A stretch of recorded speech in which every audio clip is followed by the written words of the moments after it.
Okay, I like this podcast. Every time I redeem myself, I'm like, you know what? Star Wars. my screen went totally blank. I didn't see anything. I just see you guys like mouthing words, and I'm like, it mutes all of us, so we can't hear it. I was just vibing. Yeah. Oh, But what's going on, guys? Welcome back to episode number 58 of Hyperspace Hype. We are joined once again by local teacher Evan. Oh, wow. Yes. He's off this week. Give him a break. Give him a break. I've been off since Friday, and I've been thrilled. Haven't even looked at my emails. I'm not grading anything until I get back. I'm like, F it. But I've been good. It's been really good. I've finished a lot of TV shows, finished some book, finished some movies. I just finished watching Ghostbusters, and I saw Spencer today. So I'm doing really well, and some anime as well. So I've been riding high, having a lot of fun. Haven't had a lot of chance to talk about Star Wars, though. So I'm happy to talk about Star Wars, Obi-Wan, delays, that kind of shit. Yeah, I'm ready.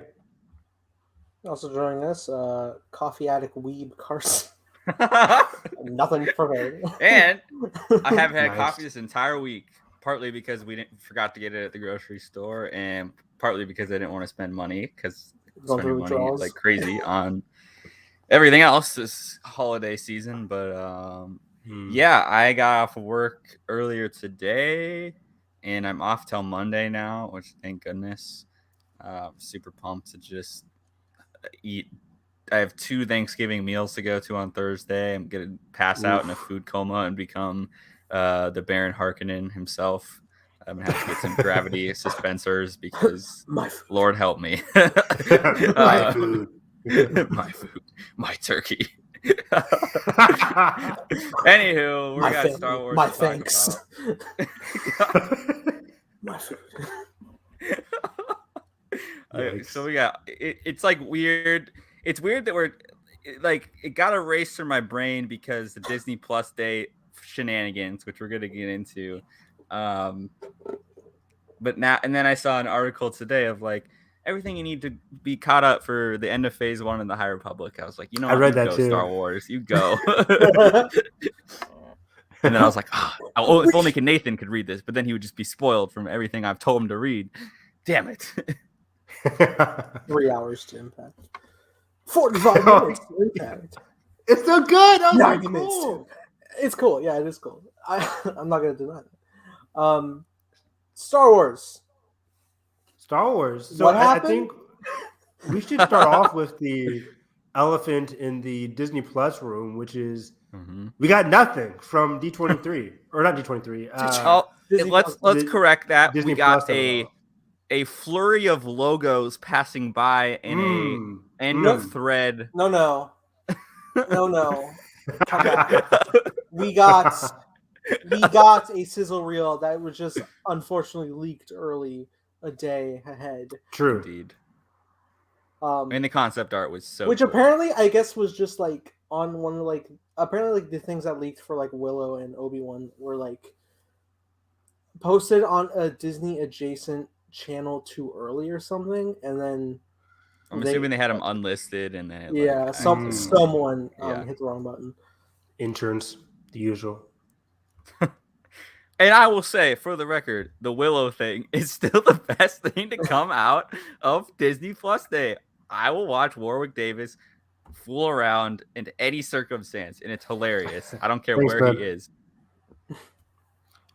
Yeah, I still need to watch Willow. Willow is Lucasfilm. Yeah, I guess, right? Like, I still need to watch Willow. I need to watch the. I really like that Willow presentation. But yeah, it was unfortunate because the Obi-Wan thing got leaked the day before, and I'm like, okay, that's unfortunate.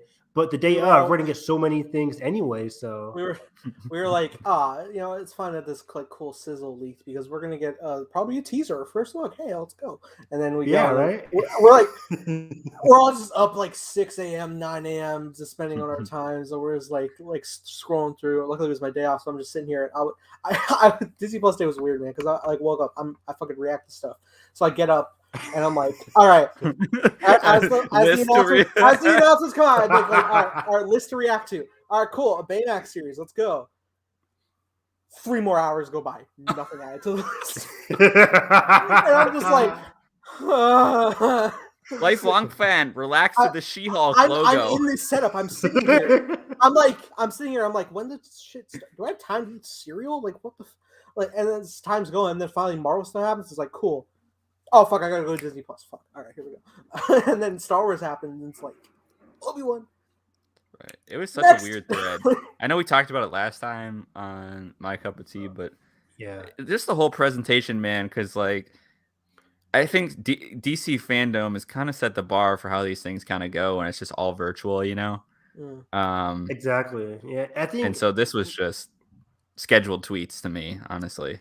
Yeah, and now I realize why they said, fuck it, let's just post it at 9 a.m. or whatever, while people are at work, because it's just tweets and logos. We didn't get anything influential. Like, if we actually got, like, tons of trailers and stuff, they would have scheduled it differently. And you know exactly what it was, actually? It was the day before the subscriber growth, their Q3 earnings or whatever did not meet projections. And so they said, here you go, investors. We're good now. And then, you know, obviously they had the $199 deal, so they're going to get a bunch of people to sign up that haven't. So literally it was just kind of I remember there was like multiple points in the day where we're like going through threads, and we're just like waiting, and there would just be like a long period of time, like 10 to 15 minutes of no new like tweet, and we're just like, what's happening? Hello? Like, if they're scheduled, this is a weird timing. I mean, I know like the formats are probably like scheduled, but like when they got posted, I guess we're manual. I don't know. It was weird. Like, we're just sitting here, like, we got like 2 National Geographic tweets, and we're just sitting here like, again, I'm like, do I have time to eat cereal? Like, it's still so funny that to me that they tagged the wrong Will Smith. They tagged the wrong Will Smith. Another actor he they was tagged subsequently tagged in the entire rest of the thread. Like, because... you can untag people in your following tweets. That's a function. Yeah, they didn't know how to do that. But yeah, for Star Wars of it all, and also let's include the fact that tons of press and people who are on top of rumors were like, in the Star Wars account itself, you won't be disappointed. So make sure you're tapped in for Disney Plus Day.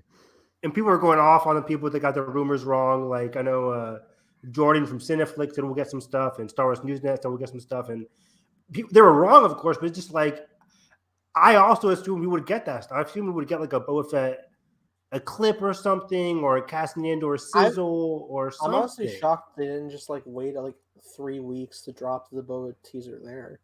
Me too. Yeah. So strange. That probably would have been like more like. And then they didn't follow it up with anything on Disney Plus Day, which that's the next show coming out for them besides Hawkeye. That's the next big show. Like, why would you not?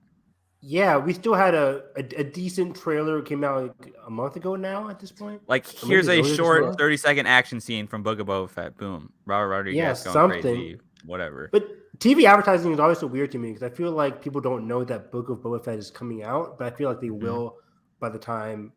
I mean, it's already they don't know it's coming out. Right? They don't know he has a theme. Like, I still didn't hear it in the trailer. I heard it. Wait, so is Book of Boba Fett like December 25th, right? Or is it Christmas Day or 29th? Day after my birthday. Jeez. Okay. So, man. So basically a January show. Yeah. Okay. Yeah. It's a thing. Basically a WandaVision, but basically WandaVision. And Cobra Kai season 4 is coming out like 2 days after that, which I really and then your Ozark comes out like a week after that or something. January. I think Ozark is January like 7th or. Oh my god. Like, I'm going to binge it. Like, literally for Mindhunter and Ozark, I sat on my couch, turned the lights off, and just binged it all in one sitting, and just had a popcorn and lemonade in one hand. Well, I had a cup of lemonade. I wasn't like pouring lemonade. Anyways. Oh, you put the lemonade in the popcorn. Yes, exactly. Yeah, it's it's easier that way. No, but let's talk about the Obi-Wan sizzle, what we actually got in the sizzle. In terms of like talking points, it was basically just Ewan saying, "I'm so excited to be back," and we got some Deborah Chow content. Deborah Chow content, which was great. Really cool concept art looks. Yeah, that's what I want to dig into. The concept art is very interesting. Most importantly, there's a scene in Tatooine where you see somebody getting out of an Inquisitor, and it confirms that we're actually getting Inquisitors, but the image it looks like to be the Ninth Sister, or the one from Star Wars Fallen Order. Is that the Ninth Sister? Yeah, which obviously doesn't work with the timeline. Trilla. So then people were saying it's probably just a stand-in for Inquisitor design. Yeah, because exactly. I think it's stand-in. They were just like, all right, just for a mock-up. Cool. Yeah. Exactly. Regardless, cool. Very cool. So it does confirm that we are getting.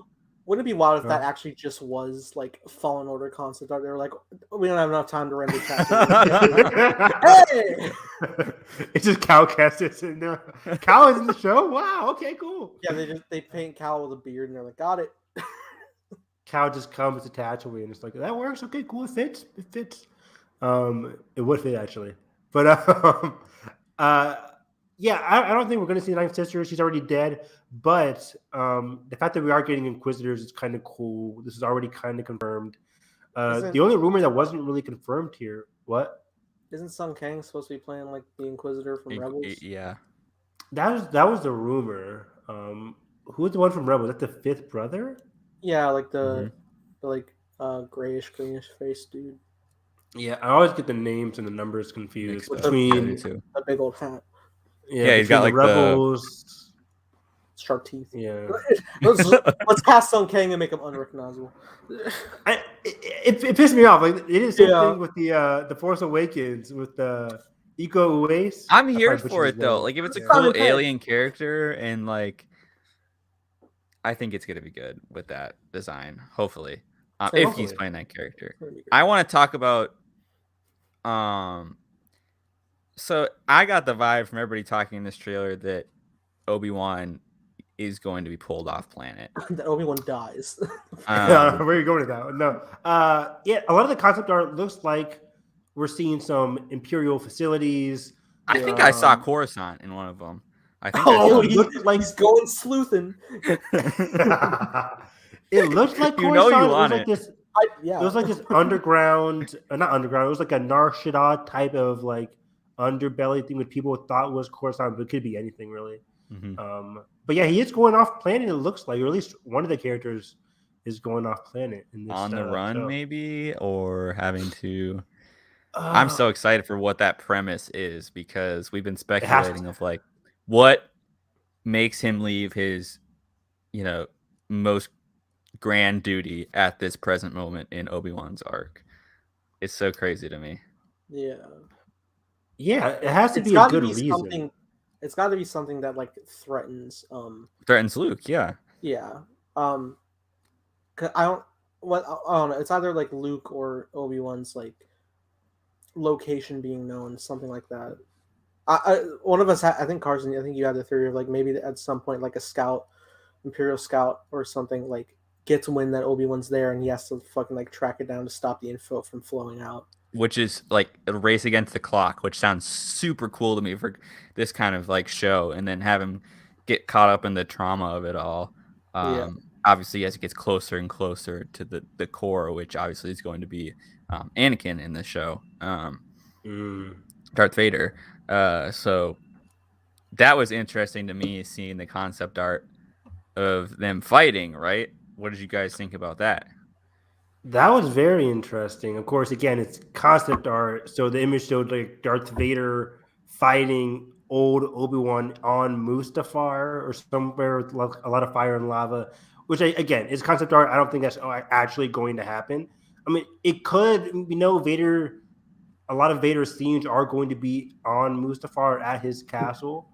A rematch. I would love like if they were to fight at Mustafar, if it was actually like. Why would he go there?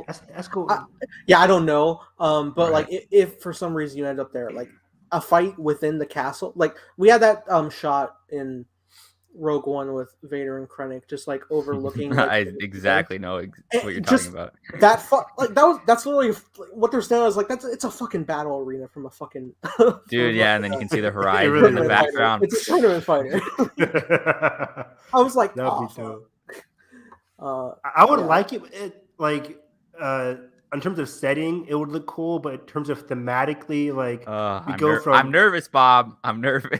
This is the one, man. This is the one project. This is literally the one project where I'm like, you're gonna fan service the fuck out of me. Fucking fine. Fucking do. I'm here for Yeah. that. I'm the same way. I don't know how I feel about the rematch, though. It's been like a year now since we heard Force vision in their head. I know. This concept art was a vision. Or like There's breaking no way- reality. I don't know. I don't want to say there's no way they think to do the Force Vision because multiple authors have done it. Like, not even multiple authors. Like, I think Force Vision really started with the whole Rey and Kylo Ren rumors, and then in Darth Vader issue number 25, we actually saw Darth Vader and Obi-Wan have like a Force, or at least Darth Vader was having like a "what if I was still good" kind of thing, and he was still like having the vision of Obi-Wan on Mustafar was pretty badass, and that's when people started having it in their head. But I don't know if maybe I'm fine with the fight. Maybe if I'm fine with the fight, if it builds up that like between Obi-Wan's guilt and anger at himself, and obviously constant speculation of like, is he gone? I've heard rumors of like this person, blah blah blah blah. Maybe he starts to like feel Anakin through the Force or Vader, because we know from literally all canon material how much Anakin is still inside, and it's going through this whole process of like things. If you fucking read the point of view book. Oh my gosh. The one book that Nathan has read. The one book, because it's short stories. I'm such a child. Did it have pictures too, Nathan? I think at the top of the chapter. No. Harry Potter style. No, there's a great it's the fucking Yoda story that takes place in between 4 and 5. Where he's suddenly in his fucking blanket is Qui-Gon's robe. It's adorable. Adorable. There's like the moment Yoda's tuned into the Force, and he can feel the moment where Obi-Wan becomes one with the Force and gets struck down, and then he like gets the hint of the presence of Anakin that's just like super cold and overtaken by the darkness. It's written. I need all that pain. I need all these wounds just opened up on these people. I think that makes the best story here. And then the comic too. In the comic too, it's so good with like the Force vision with like Anakin. I think it's when he's like making the crystal bleed. When he's on that journey. It's so fucking good. And so, I mean, I'm thinking there's like a lot of visions. There was like one. Charles like went off on that one. And I think it also has the opportunity. I think this show is still going to end and give us a sense of closure of like Obi-Wan looking to the future. Like, like he still is going to trudge forward and get past his demons and look towards Luke, towards the future. I mean, I think it has to end like that. I don't think it's going to be bitter and necessarily. I don't know. So it's so curious how they're going to end this. That endpoint is so hard to get to because you have to go through the fight. And how do you go through a fight where the audience knows, okay, if you're going to sell us on this Darth Vader versus Anakin fight, we know both of these characters live to fight each other a couple years later anyway. So, like, how do they make it, like, gratifying? How do they make it intense? How do they make it, like, worthwhile? Man, the nuance of Rebels. when they were marketing the fucking Twin Sons episode, and they were really hyping up fucking rematch Obi-Wan and Maul, even though he's a fucking old man. He does the fucking stance, and that's all he marketed. It was like, fuck, here we go. And then other people rolling their eyes like, what? Other people rolling their eyes like, what the fuck are we doing? And then you get to the actual episode, and it's fucking like awesome dialogue at the fucking bonfire, and it's just fucking 1, 2, done. We're not gonna get that here. And maybe we see that though, where I would love to see Obi-Wan. I would love to see Obi-Wan in a rage state of just like all of his emotions pouring into this, and like it wouldn't be the mature Obi-Wan we see yet. Obviously, it would just be an outburst here, and then as the show goes on, he would kind of learn from that more and more. Because I don't know. I think this show is still based on that trauma. You say we get an emotional outburst during the fight or during the fight? If they are going to fight, I don't know. I think like episode 5. I think in terms of TV show arc, like if I look down and I watch like Obi-Wan episodes 1 through 6, what's his arc going to be in this specific TV show? I want it to be something like he grows from being this guilt-ridden person to being the person that we see in Rebels and The New Hope. So I don't want him to be like all I don't want him to be super like Revenge of the Sith Obi-Wan by episode 6. You know what I mean? Yeah. No. Like, What I would like for it to it's go hard. is like probably like some pieces of obviously like who he is in Revenge of the Sith, but also like with all like the torment and guilt that he suffers through, like have that like be the catalyst that progresses him from like bridging from the mind that is like the young Obi-Wan to basically the Obi-Wan we meet by Rebels and A New Hope, like the mindset. Yeah. And I would love to like, and we heard that. Maybe I'll rephrase from the word like outburst. Like I guess like a moment, kind of like that moment of like, I would love like a moment of clarity, like Rey in The Force Awakens, where Obi-Wan goes from the moment of giving up because he realizes that this Vader figure has taken on a life of its own, past the brother he knew, yet he still is able to calm himself and find out and push forward towards the future. I would love a moment of clarity like that in the fight. My God. With like a montage cut back to like young Luke, like something like in the fight like that. I love that. Hear me out. That, but flipped, where like Obi-Wan like desperately clinging to like old like Jedi thought process and ways, but like it does ultimately like him letting his love of Anakin in that ultimately like turns the tide of the fight and like maybe like connecting more with those roots that then starts breaking Vader down mentally and getting like less accurate with like in their shared connection in the fight. Maybe they're experiencing those memories at the same time together. I'm gonna say because we keep talking about Obi-Wan, but like we keep talking about Obi-Wan. Keep talking about flashbacks and stuff. But we keep talking about Obi-Wan, but we got to remember like they're bringing Hayden in here for a reason. So I would love to see Hayden's perspective during this fight as well. I think we have to. One of my favorite anime fights, this is pretty niche, but like in Naruto, these two enemies are fighting, enemy and friend are fighting. And during the fight, the anime does a cool thing where they're fighting in the present, but they also do a flashback where they're training in the past when they were kids. Ooh, and it mimics the motions. And it mimics the motions. And this is Naruto. And it's so well done because they're doing the same motions, but one they're a kid with this friendly fight, and one where they're older is just like life or death. And now I'm like, they could do the same thing here. Like imagine like Hayden, or imagine like young Anakin and Obi-Wan like training on Coruscant or whatever, mimicking their fight with Vader. Maybe after we could find a scene after he was granted master, and of like, hey, one last spar for old times, last sparring match. Yeah. And then they're doing that while they're fighting for the death, or at least to the death in the series. Man, like juxtaposing flashbacks with the present always just like works well. They do that. Yeah, I think that's why they have Hayden. I think you don't get them just to be behind the mask. Like I think they have to. Exactly right. Like we're gonna get a lot of cool Hayden shit like with Imperials. Do you think they'll do Do you think they'll pull like a Twilight of the Apprentice like broken voice box and have the Anakin voice fade through? Ahsoka. That's so cool. Oh, chill. Bro, just like, I'm really worried how. What the fuck if they do this? I mean, again, because this show is like Nathan said earlier. This is fan service to the match. We knew it going in. It's called Obi-Wan.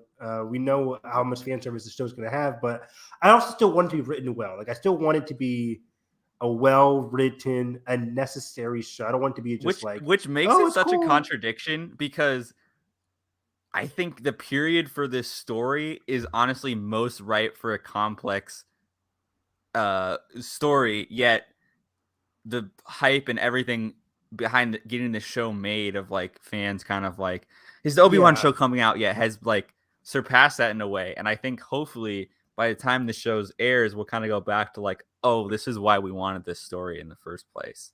Not just to see him on screen again, but to get kind of closure for this part of his life, which I think is super important for the show to deliver on. 100%. I think earlier on, people were just wanting to like, hey, if we wanted to stay on Tatooine and it sits by, it was like Obi-Wan sits by a fire. That's it. That's a wrap. That's all we want. Like, yeah, we just want Logan, tormented Obi-Wan.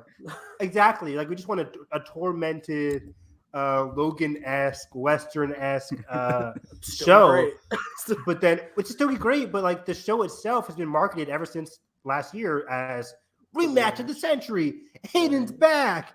They're gonna fight. It's like we want that. We also want like our emotional, traumatic series as well. So we could get both. Man. Hopefully, we get both. Balance. So.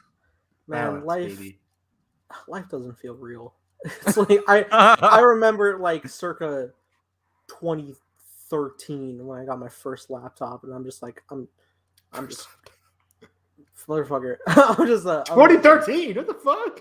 Yeah, that was. Isn't that late? Yeah, and I'm just man. I didn't get a flip phone until like fucking 10th grade. Anyway, 9th grade. Or no, I got a flip phone in fucking middle school. I mean, I didn't have a Nathan down Obi-Wan memories.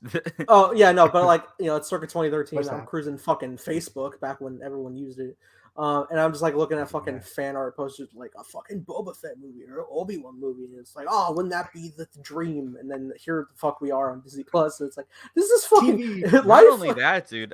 Like Revenge of the Sith is like a core like first movie experience for me. Bitch, I had the 2005 DVD copy where the back said the song is complete. And like obviously all of that movie is ingrained in me, but most specifically Mustafar and all of that is so ingrained in my memory. Like I can look into my head and think back of where I was sitting. My dad I was like looking over at my dad and I'm like looking back at the screen and then like Ewan McGregor screaming and I'm like, oh my god.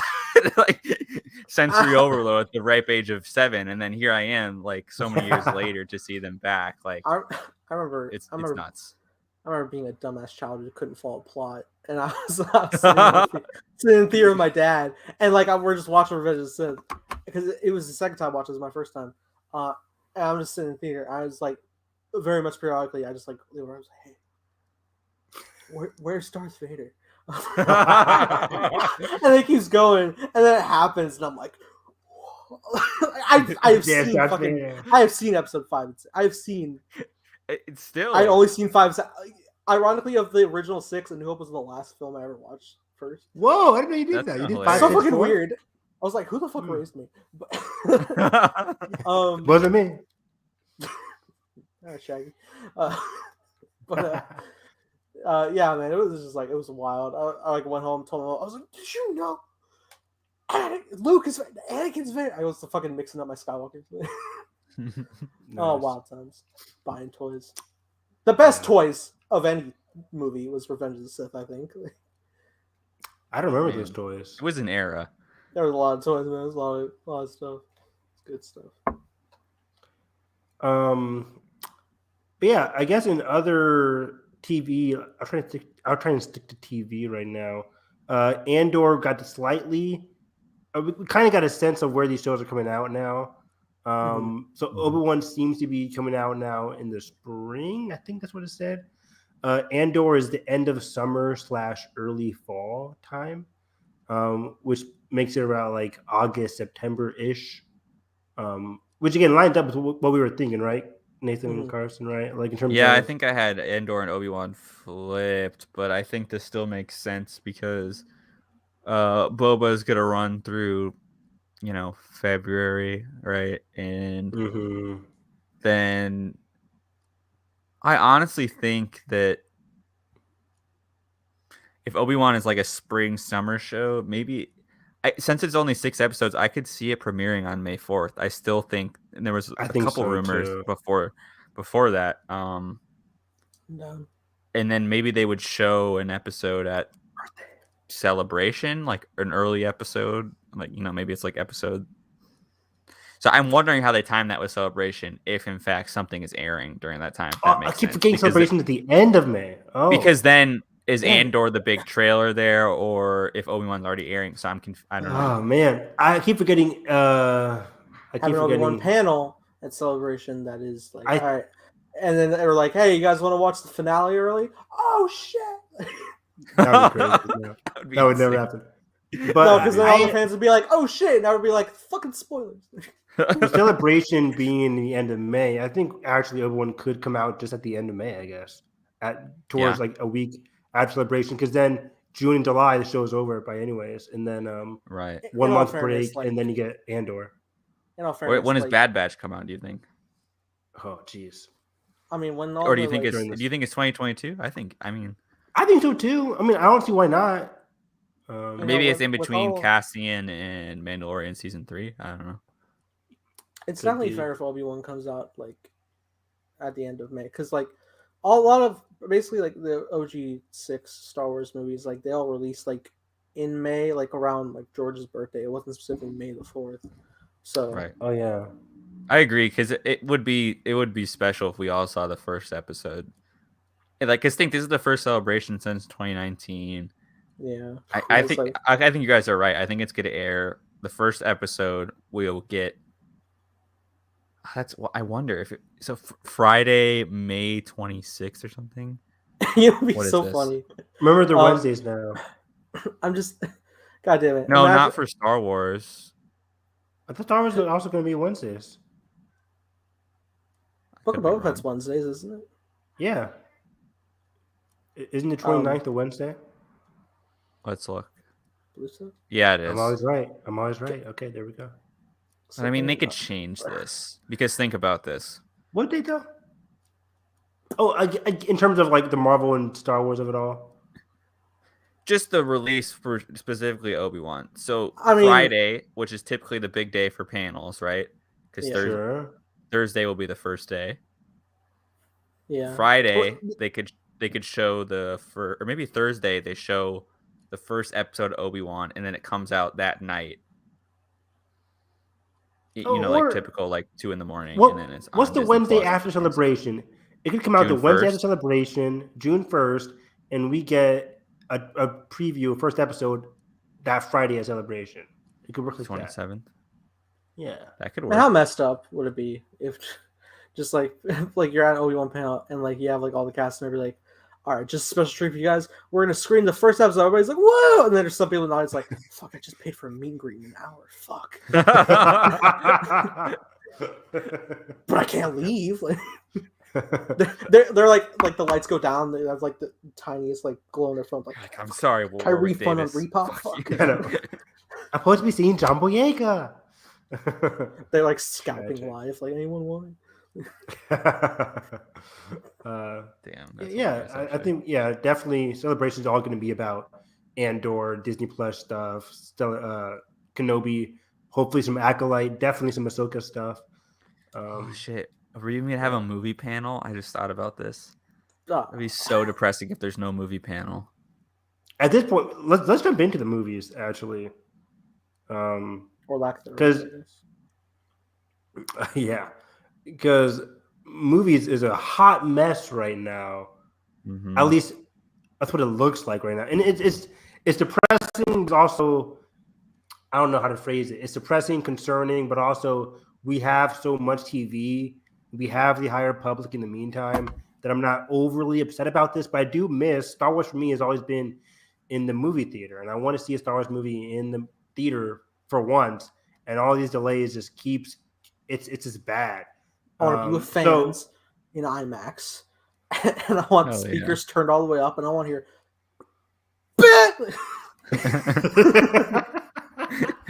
Exactly. So just ban. Nothing else. I went deaf after that. Okay, that makes sense. The THX logo came on. I couldn't hear. Damn. But the biggest news that came out earlier this month was Patty Jenkins' Rogue Squadron was delayed. God damn it! It's not a happy ordeal. Patty Jenkins from Wonder Woman 1984. Didn't she also direct Monster? Yeah, that was her first movie. Monster fame. So close, didn't make Thor the She's still roller skating. That video was her roller skating. Oh man, is that still up? I wonder if they updated the description on that. Someone said Ryan Johnson's still in that Zoom call and Patty's still on the roller skates. It's like, guys, can we just have one? Which I don't understand why everyone was so mad that like she was tweeting stuff from that Zoom call. Like, if I spoke to Ryan Johnson, I would do the same thing. Like, give her a break. I don't know. It didn't seem disingenuous to me, and everyone piled onto her. And it was like, oh, how dare she tweet about her conversation like They 2 weeks hated after. her. I think she said some problematic things a couple months after that. That's when I unfollowed her. Either after or in the past. I don't remember. In the past, yeah. But before that, I was like, yeah, she's fine. Anyways, Patty Jenkins, the original reasoning, I was like, what the fuck?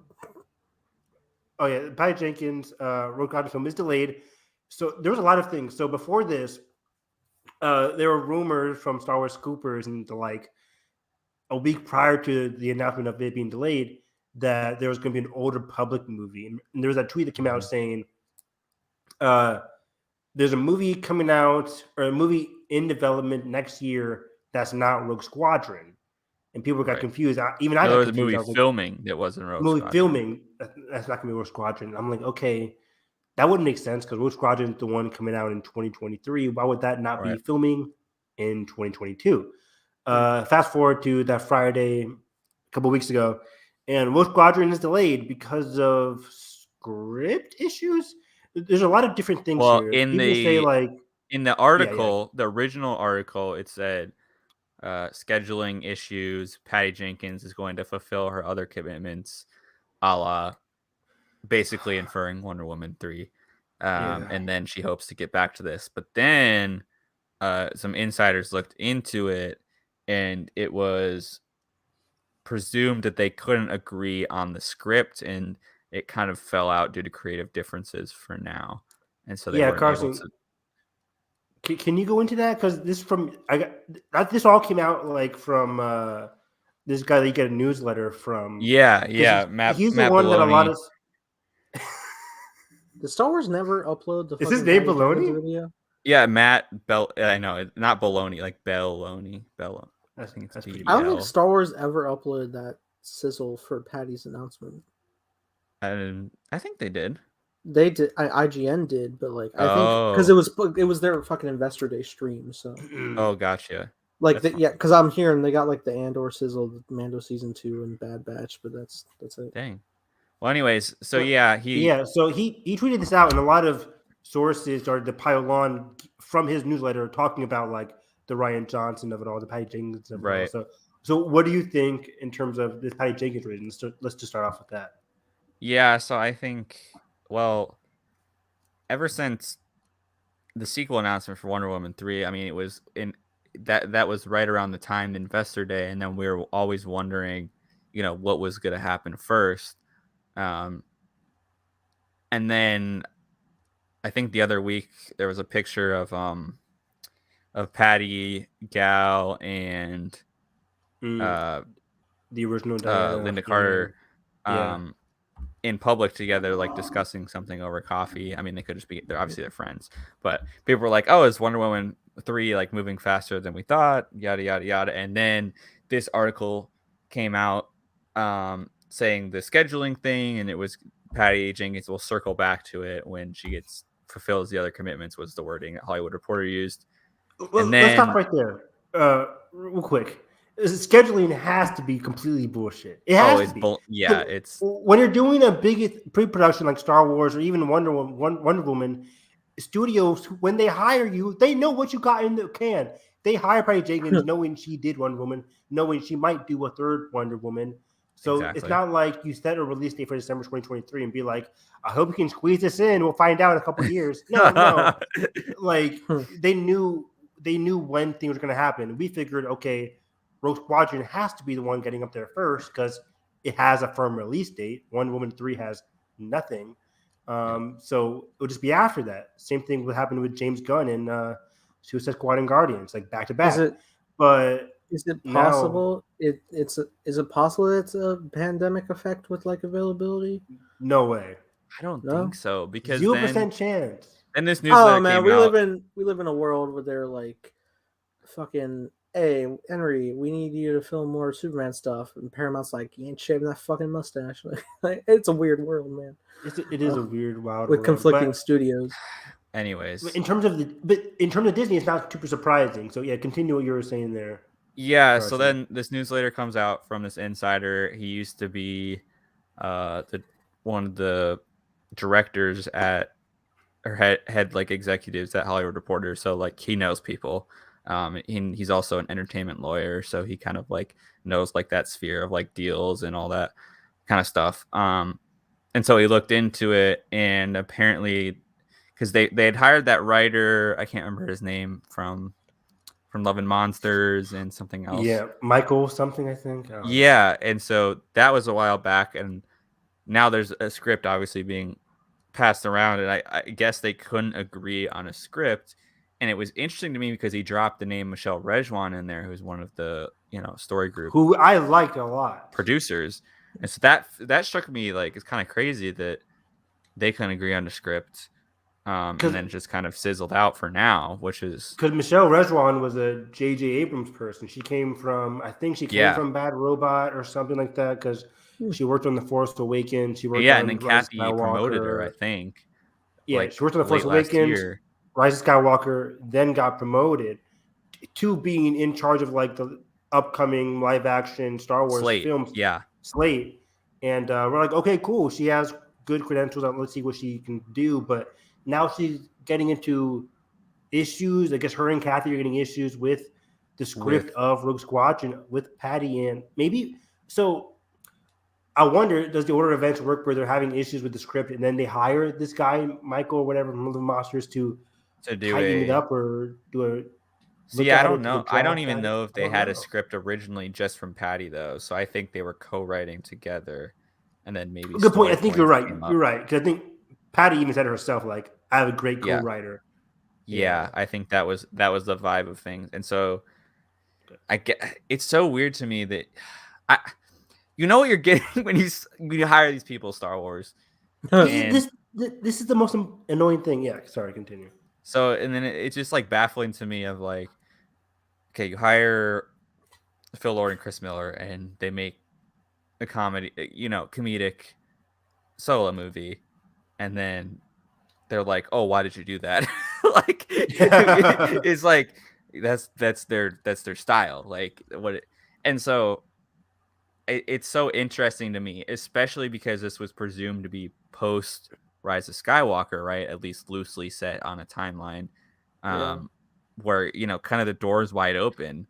We still don't know that for sure, though. Yeah, we don't know that for sure. But if we're presuming that, like, what is the contention? Like, what do you?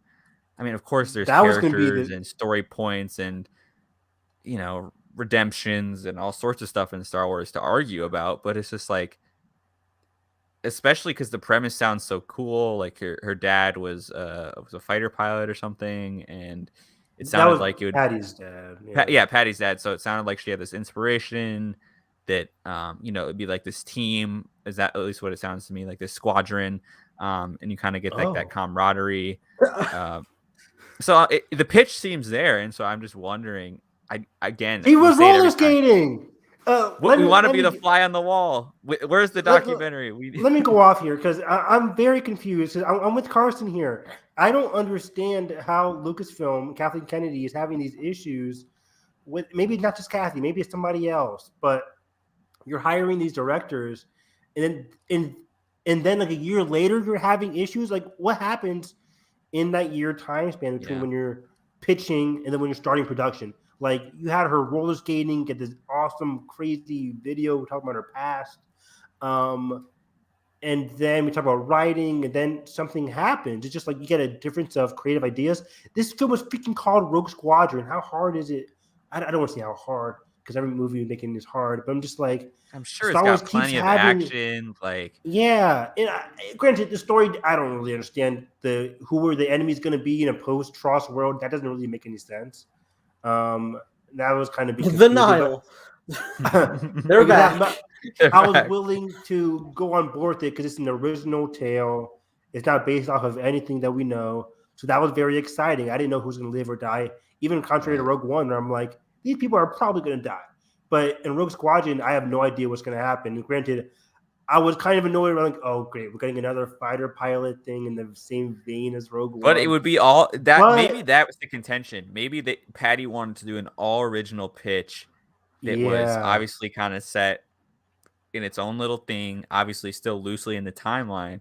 and they're like, well, we kind of want to set it so audiences are familiar with sequel trilogy bits of this, and this. I'm not saying a sequel trilogy character would show up, but maybe they were trying to do something like that. But that's the only thing I can think of that would make a filmmaker like Patty say, oh, like, why I didn't sign up for that. But even regardless, in terms of plot and things, I mean, regardless of the plot and the story, it's just so annoying to have these directors come in, we get a release date set, and now we're empty once again. It's very annoying. And granted, I did defend this in the past. Not regardless, standing aside the Field Order and Chris Miller's thing, which I still think was a mistake of letting them go. I think every other one was pretty much I was okay with. Who was the guy who did the bad Jurassic Park movies? Trevorrow. Trevorrow, yeah, garbage. Colin Trevorrow leaving. I don't give a fuck about the guy. I don't care. Unlike the King, Jimmy Bayona. Yeah, Colin leaving episode 9. I didn't really care so much. I'm like, okay, cool. We got J.J. Abrams back. Granted, I didn't know we'd get Tross, but to each their own. But then Rogue One, who left? I forget who the first director of Rogue One even was. Gareth Edwards. He still was kind of director, but you know what happened. I didn't really care for that one that much either. Turned out for the better, I think, with the third. Turned out for the better. People like Rogue One a lot. What else am I missing here? Tross, Rogue One, Solo. Is that it? But like, regardless, there's been some mix-ups with some directors, and I feel like it's just so in a world where I don't know what I'm saying now, but I think Marvel Studios. I hate comparing things to Marvel. Marvel does things where it's like you get a director, they're probably going to stay on. Warner Brothers, Star Wars keep having these issues, and it's very unfortunate. And I hope Star Wars just doesn't keep having these issues. So yeah, it's crazy. I don't know what's crazy next to now me for 2023. that we might not have. So the insider said that they most likely won't have a movie until 2024, and then obviously on the other side, there's other insiders saying no, they picked up the slack, and there's something coming out at the end of 2023. So I don't know. I guess that movie would have to be announced, and they said the insider also did say there's no planned announcement for what it would be, or I think that was another insight. One of the articles said there's no planned announcement for what it would be, the other movie, until January or the top of the year of 2022. So maybe we find out about it. We find out about it top of 2022. We get a title, and then maybe we get the talent and everybody attached by Celebration, and then they start filming. Or I guess there is time. It's just going to be crunch. There's definitely time if they start filming a movie by mid 2022, finished by the end of 2022. You have plenty of time. A whole year of post-production, yeah. That's 6 months away. So you have 6 months to finally get on something. But either way, I also don't want to push the blame for this Rogue Squadron debacle on Lucasfilm at all. Could it be a Patty issue as well? We don't know. Yeah, we truly don't know. I don't want to blame Lucasfilm is evil for doing that. Because again, like I said, them axing Colin Trevorrow, I think, was the right move. Them getting involved with other productions during the course of the last 5 years, I think it happened for better. Sometimes it happened for worse. But I think I do like that Kathleen Kennedy in some way is protective of Star Wars, that they do want to get involved. If they don't feel like something is right, then they'll get creative differences, and somebody has to go. Unfortunately, that was Patty. Hopefully this isn't a bad decision on their part, because I was looking forward to it. I know some people weren't because they didn't like 1984, and we still don't know if Patty. Like, they're not saying the film is scrapped, right? They're just saying right now it's delayed. Yeah. So at this point, it looks like it's just delayed, but I wouldn't be surprised if it comes out a couple months later, like the film's just not happening anymore. Yeah. It's just not a thing, which is depressing. Nathan, what do you think in terms of Patty leaving? Would you be upset? Would you not be upset? No. Rollerblading, man, you know. No. It was so depressing. All right, it's just, I always feel bad for whenever a filmmaker is. Every fucking filmmaker is attached to Star Wars, pretty much in some way from their youth. And so it sucks to like see such a journey of like, especially from like a video not of excitement of being like, oh my god, I'm a part of this like thing that like literally only a handful of people in the last 40 plus years of this franchise have ever dreamed of being in such a position. Really, like only the last like 15-ish after George being in his spot to create a new story, and then like it not panning out, like it's horrible. But yeah, it's unfortunate. Again, in the same article that Carson was mentioning before we move on to like the next films, it mentioned the whole Rian Johnson thing, and that's I didn't even bring that up, but like if it's even more and more as we get far in the way that it's just probably never going to happen with Rian. Still 5 years since the announcement, right? Yeah, almost 5 years since the announcement was in prior to 2017. It was like, wasn't it like November 2017? Yeah. Because I remember reading it on my way from work, being like, "This guy's doing a trilogy." It's been 4 years. Gosh. It's been 4 years. I remember Ryan and Ryan and like his best friend, I forget his name, Ram. Yeah, they were like, old Ram. We might start filming. Maybe we might start having their filming discussions by 2019 or by 2020, 2021, maybe. And time goes on. He's already done 2 Knives Out movies. It's crazy. He's done 2 Knives Out movies now. The third one's coming soon. So after Knives Out 3 in like 2020, and Knives Out 3 is probably what, 2024, let's just say that. But like you never know what might happen. He could still come back to Star Wars by 2027. That could be his movie. But 10 either way, years 10 departed years from The Last Jedi, which would kind of be cool. Which would be awesome. There's a 2027 release date. So but we think that Taika's going to be 2025 then still? I still do, yeah. And so do you think, because they said delayed to 2024, that's just not happening because of Avatar. There's no such thing as a Star Wars movie in 2024. Yeah, no, he just said there wouldn't be one ready until at least 2024. At least 2024. Okay, yeah, which means they might just say, fuck it, let's just let Taika do his thing. But Taika's in 2025. Is our next Star Wars film not till 2025? Which would be 6 years. Well, that would be that's be like thing we have a topic for, right? Is a potential thing on the horizon. Yeah, we can get into that in a second. But yeah, that would be a Spectre to No Time to Die wait, which is kind of crazy. No, fucking crazy. Marvel's doing like 4 movies a year now. Anyways, maybe Star Wars will get there.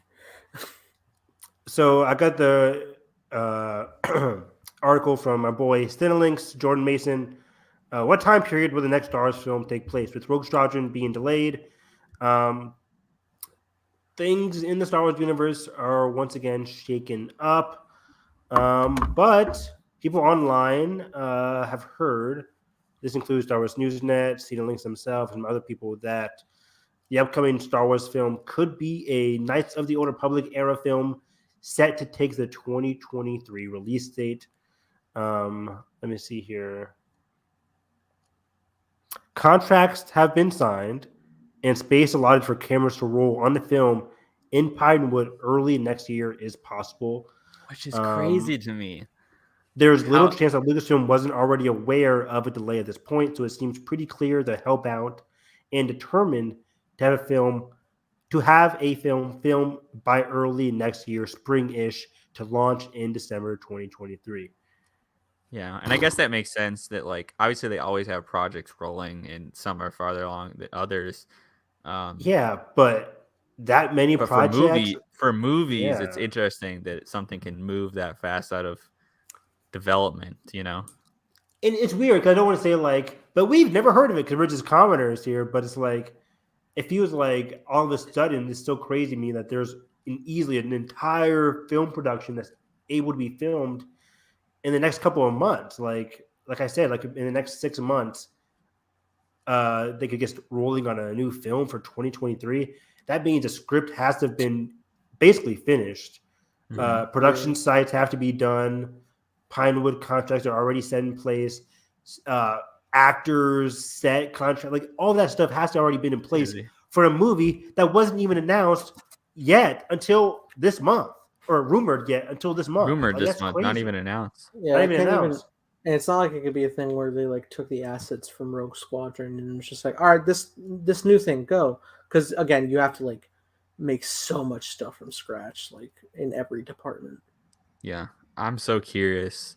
So, yeah, going into this article, Jordan says, so it could easily be an Knights of the Old Republic movie, I think. But also, one of his sources reached out to him saying the replacement movie would be taking place 250 years before the Skywalker saga, which means that's High Republic, not Old Republic. And this is where things get confusing because now sources are saying, like Star Wars Newsnet and Jordan, they're saying, okay, the movie in 2023 might not be Old Republic, but it could be High Republic, which of course is the era that Star Wars is doing right now in terms of their publishing.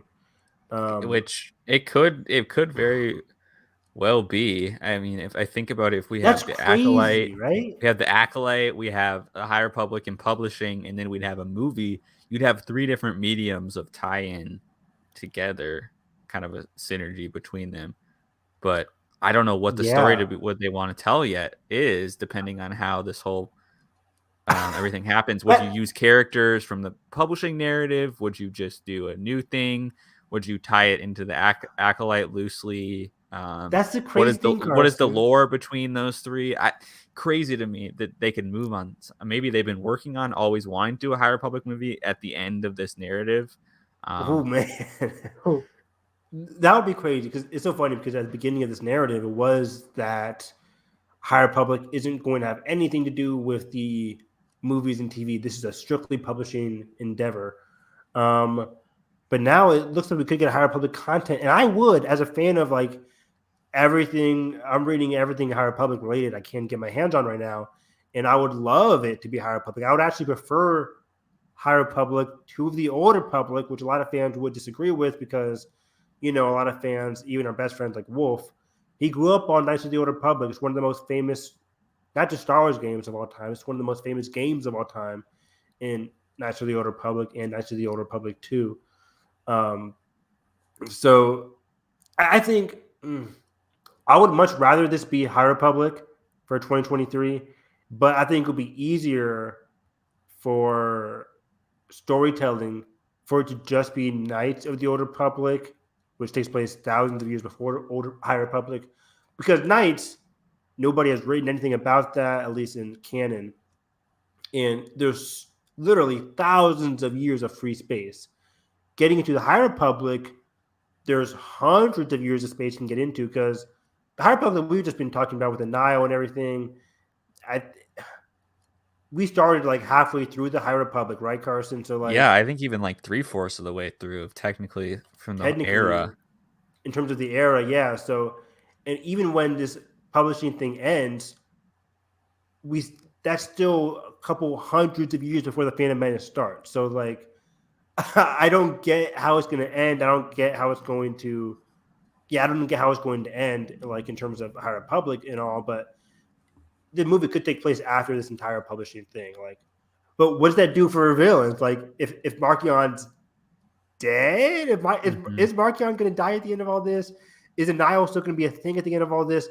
Is there going to be an entirely different villain by the end of this publishing narrative that they can maybe use there for is? the I don't movies? Know. It's just, as I'm thinking about it now, there's a lot more possibilities than I was giving it credit for. Yeah. And maybe you have the authors come in as, either executive producers or story consultants. I think that'd be super cool. They would have to, right? Yeah. You have to bring in Charles Soule, Claudia Gray, Justina Ireland, my boy Daniel Jose Order. You have to bring in Kevin Scott. Don't forget Kevin Scott. You have to bring those guys and gals in. I would love it. I love those writers so much. They've done so much for the High Republic. They are the lifeblood of the High Republic. So they would definitely have to be involved if there was a movie. Hey, hell, if the script is already written, if they're ready to shoot cameras next year, if it's High Republic, they've already helped. They've already helped at that point. But if it's Knights of the Old Republic, that's something entirely different. But yeah, in general, I would love it to be Knights. I would love it to be High Republic. Again, I would prefer High Republic, but I'm open for anything. Like, I just want a Star Wars movie by 2023. I don't want it to rush it. I don't want them to rush at all. I don't want another Tross situation. I want them to take their time. But even then, like 2023, December 2023 will be 4 years departed from the Rise of Skywalker, which is and they haven't been twiddling their thumbs since 2019. Like they've been working on stuff since 2019. So there is stuff ready. It's just, are they ready to roll cameras? But they thought they were doing one thing on Investor. Yeah, I know. Yeah. I want them to get on the right track. But in general, I would be thrilled for a High Republic or Old Republic thing. Jordan also mentioned how sources have been telling him for years that the Old Republic could also be working on as a TV series of some sort for Disney Plus. So I think in general, animated series, animated KOTOR or animated High Republic stuff. Oh my I think God, it would, because the scale of that, right? I think it would do it so much justice. You could do so much in terms of like envision what fans want to see from the higher or from the Old Republic in terms of like KOTOR and stuff, the wars. Like I know people love the Mandalorian and how the what's it called, the big dome thing, volume. The volume. Thank you. I'm so glad I can contribute in the last 10 minutes. Yeah, thank you, Nathan. I love how fans love the volume and stuff, but if you want to do KOTOR, I think you can do it best justice in animation. Like Rebels and Clone Wars specifically have proven you can do full-on wars and craziness. You can do that in live action, but it'll look better, I think, in animation. You can just do so much more, especially in terms of power. And maybe that's one of the rurumored animation projects at this point. Yeah, which we still don't really know. Jordan didn't reply to me because I replied to him. I was like, "Didn't you talk about like last year an animated High Republic thing?" Yeah, I swear he did. Just said he said yes. But I asked him, "Is that still a thing?" or something along those lines. Or he just said it wasn't a direct answer. He just said yes. So that's still possible as well. I want another animated project for Star Wars, please. Yeah, especially now because we know the Rebels, all that stuff is happening in the Ahsoka show. With maybe what we're about to talk about. We can talk about that a little bit, but yeah, I don't know. But moving on, that's pretty much it. 2023 could be High Republic, could be Old Republic, or just could be blank, and we get nothing. Something. Could be nothing. Nothing. Could be nothing. So that's Star Wars. I guess we'll find out. Nothing is something. Nothing is something. I guess we'll find out something. Nothing is something. 2023 in theaters. So, do you guys think we'll hear about something by January or by Celebration? Do we have to wait 5 months to hear something concrete? No, I think they'll tweet it out in January, and I think we'll get like a Hollywood Reporter casting and/or director announcement before Celebration, and then we'll get the full cast at Celebration, if that makes sense. And then they'll announce that they started filming, maybe. Fast as fuck. I know, but fast as fuck, boy. Fast as a fuck. Because normally these things take 5 months to film. Yeah, 5 to 6 months of filming, but that's just filming. That's just filming. Like I said earlier, all that pre-production, which for big blockbusters like Star Wars, that's months of pre-production. So that would have to be in the process right now if they want to get filming by next year. But in terms of what's next for Star Wars film, like we just talked about for the past 20 minutes or so, Kathleen Kennedy got her contract revoked. I'm kidding. No. No, actually, she had lunch with Daisy Ridley that one time recently. Nice. That's news.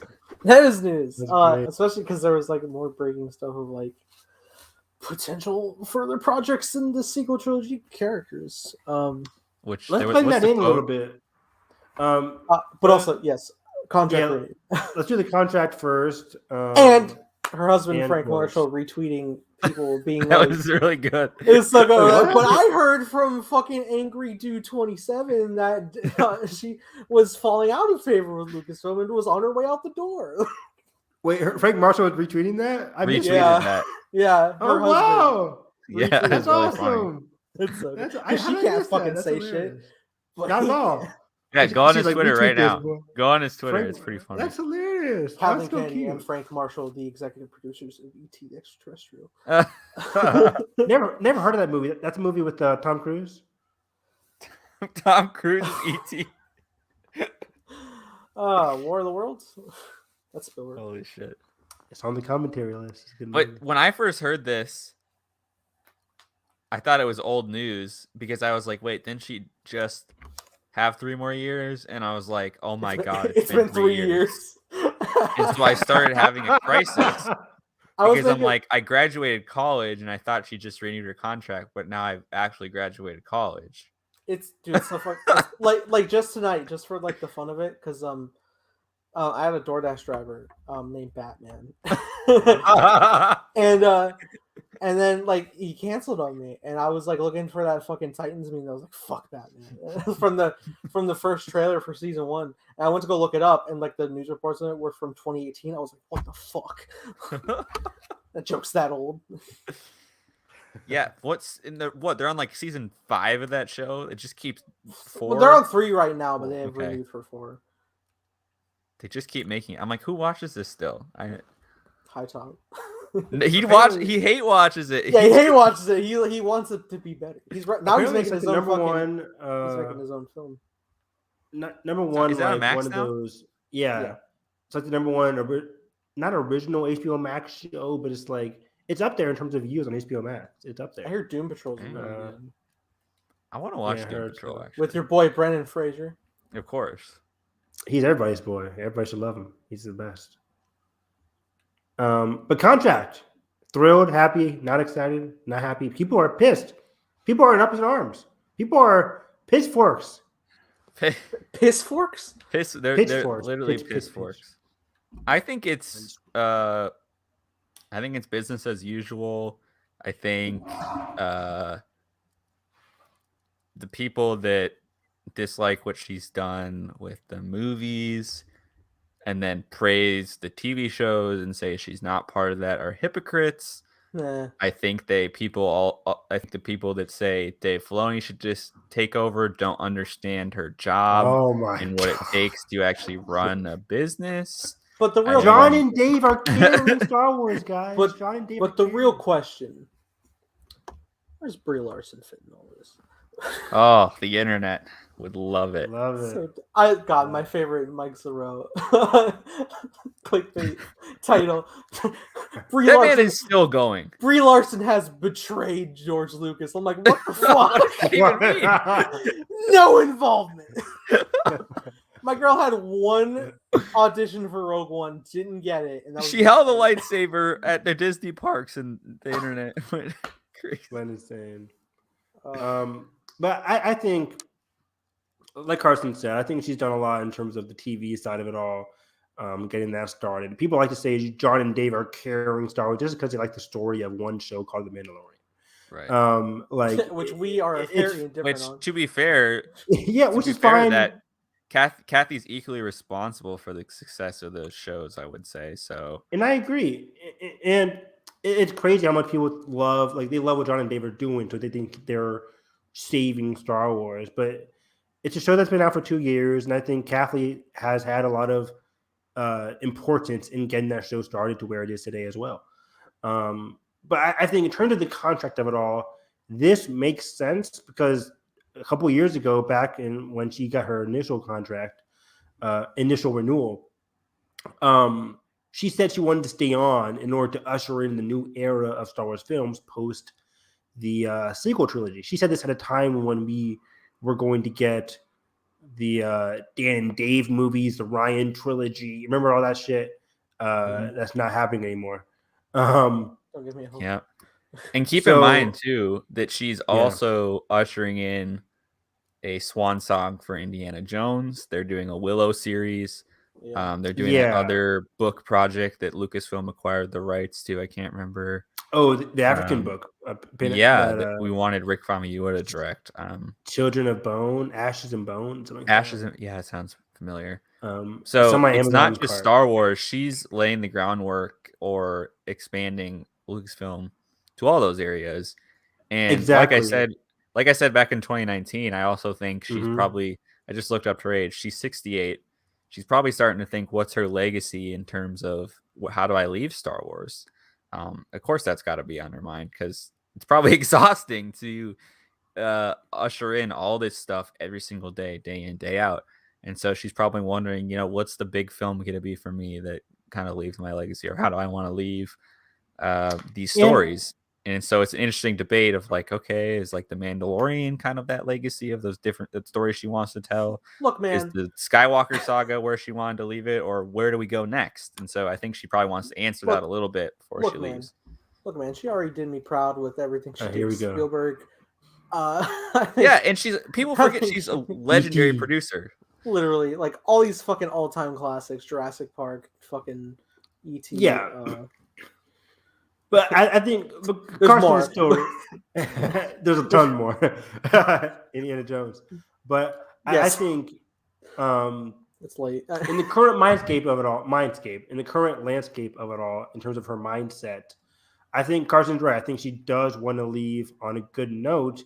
And I think she can't leave now, especially her contract renewal is coming after a week after, like a couple weeks after the Patty Jenkins debacle. So I think she needs to usher in. She needs to stay on board until we have a firm slate of what's coming up next. Until we get like at least the first film of this new, whatever we are getting with these new Star Wars films. They're not doing a trilogy. It's just whatever director is good at the time, whatever.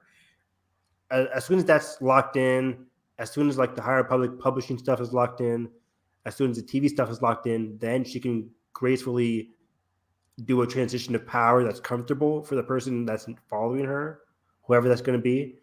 But she can't just leave right now because people are like, "Oh, I'm upset that she got her contract renewed." This has to happen right now. Star Wars is in flux. Maybe that's because of her. Maybe it's not. But Star Wars is in flux in terms of the film slate of things. So she has to get those in order before she can effectively leave. She can't just leave and be like, "Hey, you're going to be hiring the next person. I don't know what's happening in 2023, but the person behind me, you got to do it." No, she has to. And I feel like she's always understand that. I've disagreed with stories that she's put out and I've loved a lot of the stuff that's come out of this Disney era. But I think she understands the gravity of it all. I think that's something I've never doubted from her, listening to her speak on any of this stuff or just in documentaries. And, I think it's just it's pressuring, man. Like, I can't imagine being in this position. So then sometimes I try to step back and be like, damn, like she's done a lot considering all the fizzling parts of fandom that just going to exist on the internet forever. I would never do that job at all. I would hate it because Star Wars is so much more difficult than Marvel, and I hate bringing it back to Marvel. Marvel is like the king of the crop right now, but Marvel, Kevin Feige has a strict like easy roadmap. Now I don't want to say easy; it is difficult what they're doing, but it's like they're based off of comics, so there's like a preset thing that they can base their ideas off of. For Star Wars, you can either go in the future, the past, the original trilogy, the sequel trilogy. You can do it all. So there's so many different ideas and developments and stories. Do you want these movies to connect? Do you not want them to connect? So I think it's very difficult. And I think she wants to get good talent on board. Like she got Taika, she got Kevin Feige, she had Patty Jenkins, she had Ryan Johnson. Like you want to get good talent on board, but it's hard to make them stick and get those ideas to stick. So I think she wants to get those ideas in place first before she's effectively able to leave. And if she does leave, she'll go out on a great legacy. She won't get fired. She'll go out on her own terms. It'll be good. But that's pretty much it on the contract side of things. Looking at her IMDb, and I'm looking at just the Force Awakens table read picture is still so legendary to me. They all look so young. Yeah. Crazy. So yeah, you can talk about the quotes from today because I don't have them up right now. Oh, Nathan, do you have that quote? I do not. I guess we can just she was talking about. I'll be right back. Okay. She was talking about the sequel trilogy, right? In terms of someone asked her about, continuing the legacy of these characters. Yeah. I think she said something along the lines of like, of course, these characters, go on after this.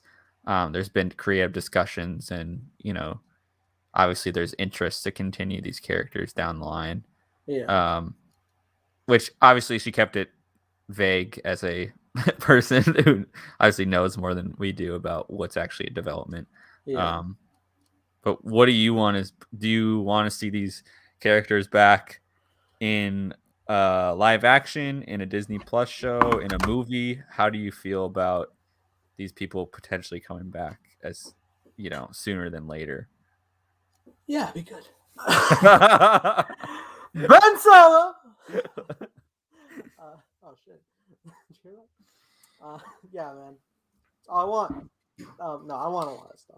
I mean, obviously, like I fell in love with these characters so much for these last few years, like from fucking November 20 something 2014, the first initial like I'm walking out of a fucking screening of fucking Horrible Bosses 2, and I'm just like in the car. and it's November 28th, and then like I just like look at my phone, I like fucking look up stars like I always do, and then you see like all these teaser photos from the teaser of The Force Awakens, and I'm just like, really? And I go home, I fucking download it, and then it's just that shot of the Millennium Falcon. I'm replaying it 17 fucking times. Was Horrible Bosses 2 2014? I think so, yeah. Because I think the first one was 2012. It was. Nathan released it. That was my birthday movie that year. You picked an interesting one. I know, but anyway, growing up with just like going from like my teen years into now with the sequel trilogy, like it really like I know like the prequel trilogy was our generation Star Wars, but like it really felt like I was that like the sequel trilogy is my generation Star Wars, because like I literally like was in like the know and mindset to like watch the development and creation of it, like live through it in each premiere. And making so many friends along the way and going to these conventions. My first ever convention was fucking Last Jedi panel. I fucking met Rian Johnson. It was like such an incredible time. I shook his hand. He looked at my lightsaber weird, which sounds like a euphemism, but it's not. Motherfucker signed my Rogue One ticket stub, which was the one thing I could think that made sense because he had a cameo in it. And like, I didn't want to sign my fucking lightsaber because I was afraid it would rub off. I love it, man. I love the sequel trilogy, and like even with like the missteps with TROS, there's still so much I can enjoy with it because I like the core characters that are part of it, and I want to see more from them. So yeah, so yeah. I guess you guys talked about that quote. Do you think that's? I don't know. I can't even imagine a TV show with TROS with sequel trilogy characters. Oscar Isaac seems out of it. Finn, I could see Finn coming back, or John Boyega. I can't see Poe coming back. You know, the iconic like, if I need another house. That quote. Look, man. Like, hey, he's doing Moon Knight. Ben Solo's dead. They could revive him. I would love that, of course. Daisy Ridley can easily come back. She's not doing anything. Sorry, Cass Walking. I kept saying like I would love to see the animated Ben Solo show of just like his upbringing, and again how I would like it to culminate like fucking what is it Clone Wars season 7 style of like functioning adjacent with the movies with like more points of views diving in that ultimately ends a little slightly post TROS with like some more. You're right. Still out there. We're good. I didn't even think of that in terms of like I keep thinking like post TROS content, but they can easily pull a Clone Wars and do like animated content with these characters without the same voice actors, because we love the Clone Wars, but none of the like you don't have Hayden or Ewan voicing those characters, so we can have sequel trilogy characters with people not without Daisy or John or Oscar if they don't want to voice those characters. I think being Mark animated. I think Mark's already a voice actor. I think he'd do it. Yeah, I think Mark would do it too. maybe Adam Driver is up to it. How he did a lot of Adam surprisingly did like the Lego Star Wars stuff. So if he wants to do some voice acting stuff, did he? I think he did Lego Force Awakens. Dang. Oh yeah, the game. When Rey's hitting it, he's like, more. Fucking trying to get the fucking sabers. Like something's wrong. I'm trying to be cool. So I don't know. I think it's possible that they can it's definitely possible that they do it. Nathan's idea in terms of pre-TFA Ben Solo stuff. I think that's right for it.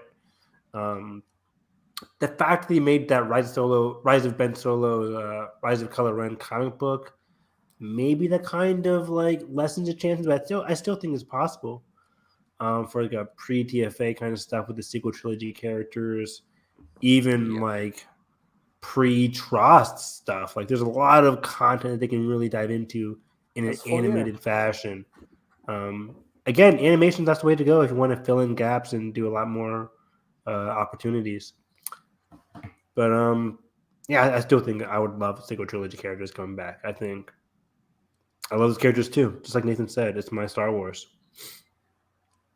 Yeah. Do you guys think? Well, I know that it's inevitable that they'll do an episode 10, whether it's 5 years down the line. We ask this question every time we have. When do you think it would be when they do an episode 10? In my heart, I want it now. Nathan wants it now. I want it in like 5 years, but at the I don't same feel time, he will. But at the same time, if they waited fucking another 30, it would just be like, oh my god, it would hit me so. Imagine you are now your parents, as in you are now parents. You have children that you share Star Wars with, and then you see this fucking trailer drops for episode 10, and your fucking kid's just on the fucking trending page of YouTube, and it's sucking our existence. But anyway, a new trailer's out, and the kid's just like, oh wow, and then you're there, and you're like, no, BB-8's back. Man, you're fucking Jon Favreau making the finale of Mando. You're like R2. And we're still doing the podcast 10 years from now. Episode 2000. Episode 2000 of Hyperspace Hype anniversary, baby. Mando season 7, baby. Oh shit! Our fucking only season 7, 30 years. Fuck. They move slowly, baby. One of our kids does the intro, episode 2000. I'm like, yeah, and we're all just so fucking sad. I can't imagine. Oh no! But time moves so fast in the filmscape, right? By 2029, which is 10 years from episode 9, and TFA was 10 years from Revenge of the Sith. In 4 years, it will have been 20 years since Revenge of the Sith. Oh, jeez. That's wild. What the fuck? Oh, fuck. But by 2029, I feel like that'll still be too soon for an episode 10. At least in my eyes, at least. Mm-hmm. It's about to be 2022 next month. 2027 crazy. Is the 50th anniversary of Star Wars as a whole. Don't give me any ideas. I didn't say remake anything. Star Wars. Hey, who do you know? Where's my Star Trek? The Obi-Wan and Vader fight faster and more intense. Oh god, I'm still not over that. SC-30. Trying to look at other movie news here. The Chloe Zhao stuff. Because we still have Kevin Feige's film, which he's just producing, being written by the guy that did Loki, Michael, whatever his name is. Mm-hmm. Waldron? Michael Waldron. I think that's good. Yeah.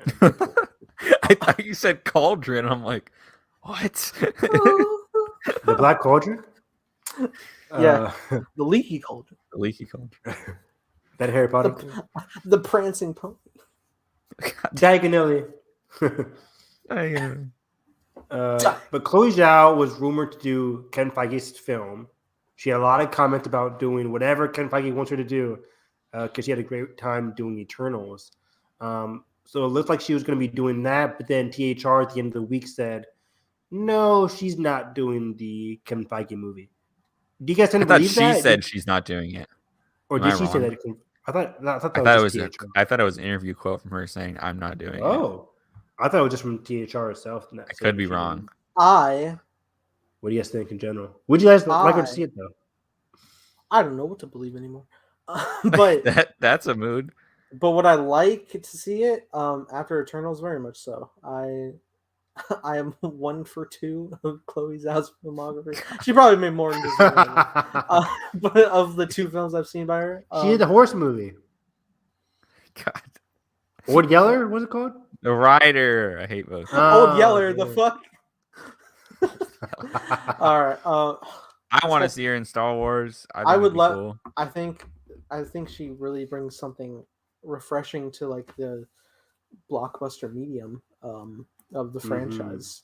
I've been playing Spider-Man PS4 this entire podcast. God damn it! Y'all are just like going. No, you haven't. Rose still alive, and I'm just like, wow, fuck you. I'm on the Empire State Building. I'm like, the Chrysler wasn't that close when I was there. God damn. Play Uncharted 3. Oh yeah, you went to. Well, New York I don't City. want to miss story there. How was New York City? Swing to cool my anxiety. I don't have anxiety right now, but it's when I do. You recreated the Amazing Spider-Man Electro going through time. Oh, I put on the Amazing Spider-Man suit every time, and I go there. I do the fucking dive. No, I'm talking about in real life when you went to New York City. Oh my god, I wanted to go on the red steps where he does the fucking slow-mo so bad, but it was too crowded. So when I go back, Preston's there right now. It's so weird. That's so cool. But 10 out of 10 would recommend. Chloe's out. The Chloe's out comment that I found here online says, when asked about Star Wars, of course, she said, I have to tread very carefully with what I say here. Yes, let's just say it's a world that I have so much reverence for because it was important. I thought that was the old quote we spoke last time. Yeah, I mean, that was the last thing. She hasn't denied anything. Okay. It was just that Hollywood Reporter is saying that that's not a thing. Yeah, from their sources. Maybe it was a plan to throw off the trail. Who to believe, who not to believe. I think in general, like Carson and Nathan said, I think she'll be a great choice. I like her filmmaking style. There's a big joke after Eternals didn't get the best reviews that Kevin Feige was like, no more filming outside. No. Which would be funny as hell. But you're stuck in Pinewood, bitch. No. Get in front of that green screen, your fake gun and fake iPad, Samuel Jackson. You fucking bitch. It's God. My fucking evolution with that has just been so funny because I was like, fucking, it looked real to me. What does it matter? And then someone pointed out because the fucking wasted time the VFX artist had, and I'm like, fuck, you're right. Overworked for no money. But I still didn't see the writer, but I'm with Nathan. I did like Eternals. I think it's a very good movie. I will say. I liked Nomadland a lot. I think that's her best movie. And I haven't seen the writer, so yeah. I will say I like the direction of Nomadland, even if I wasn't like as big in like the story that was written. Did she write Nomadland? I think so. It's a best adapted screenplay. It's adapted. It's off of a book. Okay. So I wasn't as big in the story, but like I really appreciate her direction of it, and I think that was just tenfold in Eternals, and I really love Eternals story as well. I think it was like 4 writers, but still, fucking, I describe it as biblical, like, which is like my favorite thing to throw out. A big compliment from me, honestly. I really like Amazing Spider-Man 2, biblical. I was saying, man, if I went to a Star Wars film and I was like, this was fucking biblical, is that not the best thing you could hear? I really want One Year Close to be on TV one day, Nathan. I honestly, you could probably plug any Star Wars movie. This was effing biblical. I know that guy. We're literally going to commentary Revenge of the Sith, and I'm like, they're fucking fighting in the fires of hell. It's biblical.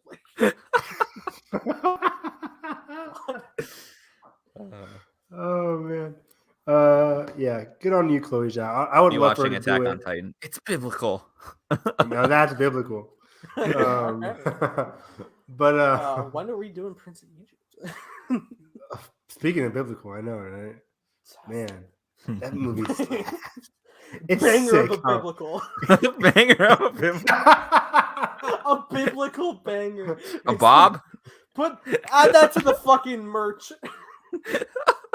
A Biblical biblical banger. That's such like I don't even know what the word is. Banger. There's not that many other Star Wars news. A rumor from Star Wars News, and again, so we have Trey's favorite website. What? We have what? Trey's favorite website, I said, for Star Wars News. Wait, which site? It's a Trey's favorite site. Our friend Trey. Great time at Star Wars Newsnet. Star Wars Newsnet. Right. But it's complicated. Either way, rumored that Quantum Dream, which was the rumored next developer for a Star Wars video game, might reveal their next Star Wars game at the Game Awards in December. Every December they have the Game Awards for Game of the Year, that kind of stuff. There's always game reveals for upcoming projects for the next year or two, whatever. Quantum Dream might reveal that they're doing a Star Wars project at the Game Awards in the next couple of weeks at the Game Awards. The rumor is that it's set in the High Republic. That is the current rumor. If there's a High Republic game and a High Republic show, can I just in High Republic books, see the High Republic? I guess I can read comics, right? Yeah, can I'm adding that to your quotes. Can I see the High Republic?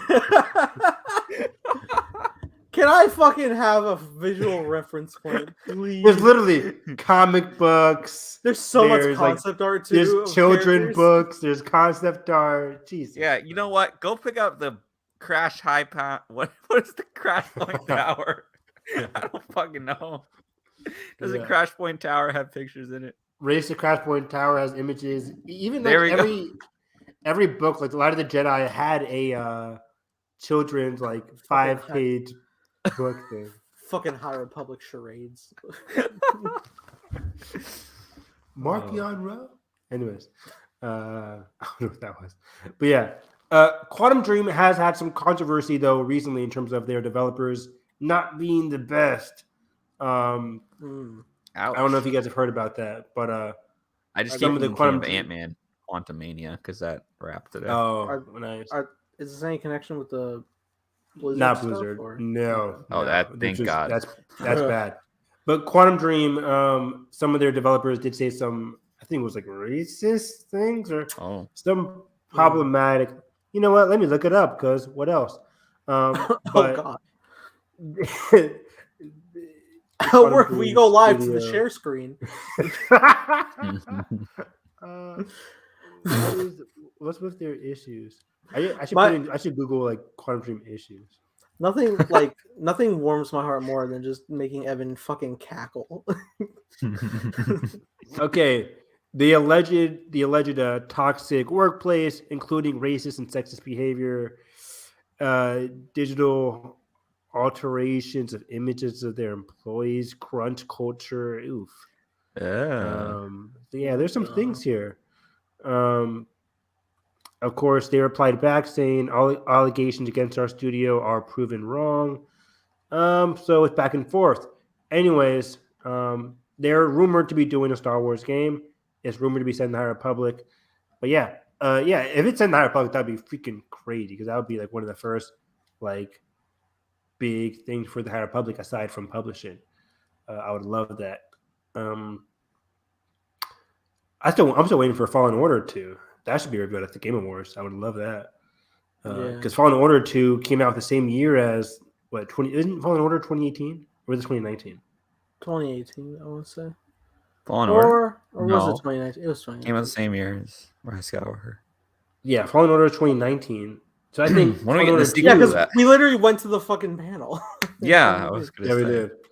Fallen Order 2 definitely has a 2023-ish release window. 2023 would make sense because most sequels for video games take about 3 to 4 years, if they want to fast track it.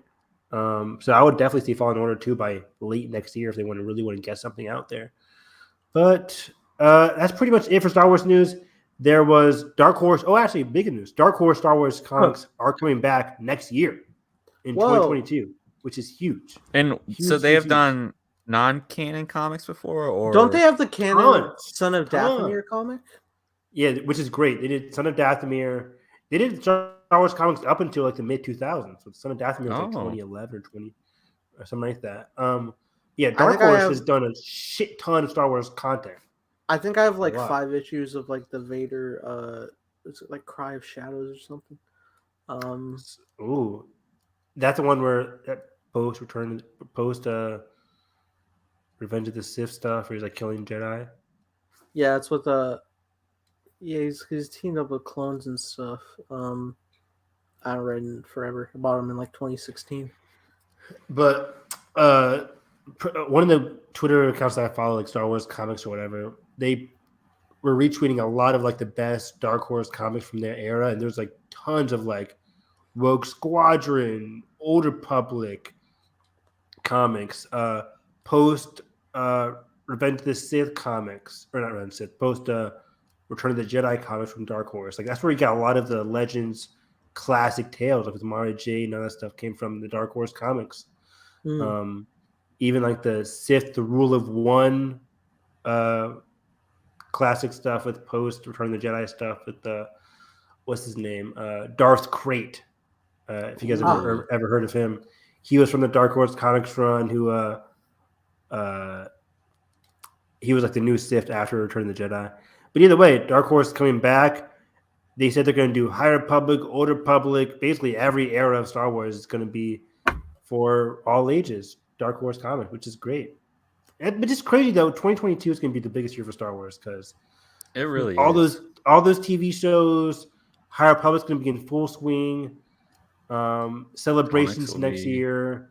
Dark Horse is coming back. I mean, the video game Lego Star Wars is coming out, so it's like a lot of Star Wars stuff between TV, games, books, comics. There's a ton of books next year, tons of comics. So, and I can't even catch up with all like my current comic, which is just like Afra, Vader, High Republic stuff. So, man, I'm hyped. And then lastly, there was a production update on the Acolyte and Ahsoka, which basically was just saying Acolyte got pushed from filming early January up until now. It's going to be filming in like they say April or May here, while Ahsoka is going to be the one filming early next year instead. There was which also, makes sense. I think, yeah. I mean, there was also the apparent casting for Sabine for the Ahsoka show. Oh wow! I didn't. Yeah, I was going to say that. How the hell? That wasn't even in my show notes. Wow. Oh my god. It's Ahsoka. No, I'm kidding. Because it's the live action Rebels. Who's the actress? We're horrible. We don't even know the name. Hey, you're horrible. Her name is Motherfucker Googles for 2 seconds and suddenly is redeemed. Natasha Liu Bordizzo. Nailed it. Her name is Natasha. Thank you, Nathan. Fuck you. I think she's been in Natasha. some Netflix Scarlett Johansson, you things. say? She's friends with reading Rachel her. Ziegler. Oh, she is? Yeah, Rachel on Twitter? tweeted, I was saying Oh, Rachel Ziegler from West Side Story, yes. From Twitter. From Shazam Fury of the Gods in Gods. theaters 2023. Why do we have to wait so long for that movie? Oh my god, why not next year? They're done filming. I feel like I know the whole movie, the whole plot at this point. We don't know. We don't know shit. I feel like I've seen a lot. That sizzle was a lot. No. Looking at fucking the sizzle, I'm like, is that like, But no, stop. how do we feel about? Didn't Natasha also say Sabine? that she was going to be a co-lead, sort of, in the show, Sure. presumably. Well, if it is the apparent Rebel sequel, I can understand why. We still don't know if it's a Rebels sequel. I don't want to get too much hate for the Rebels thing of it all. I don't know, because I still Evan, I've want been to watching your character arc on this for 4 years. And it's so funny. It's 4 not even an years. arc. I've never been excited for the Ahsoka show, even just from the announcement of a show about a certain character. I don't want that. Like, granted, I'm super excited for like Cassian and Kenobi, but Ahsoka, it seemed like I'm so exhausted of Ahsoka. Like, how much more story can they tell with Ahsoka? And I still don't want to give this like.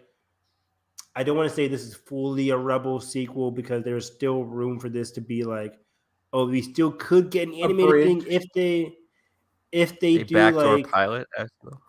A backdoor pilot for a God. backdoor pilot? Oh no. God. But let me think here. So The front door pilot. Rebels had the 5-year time skip.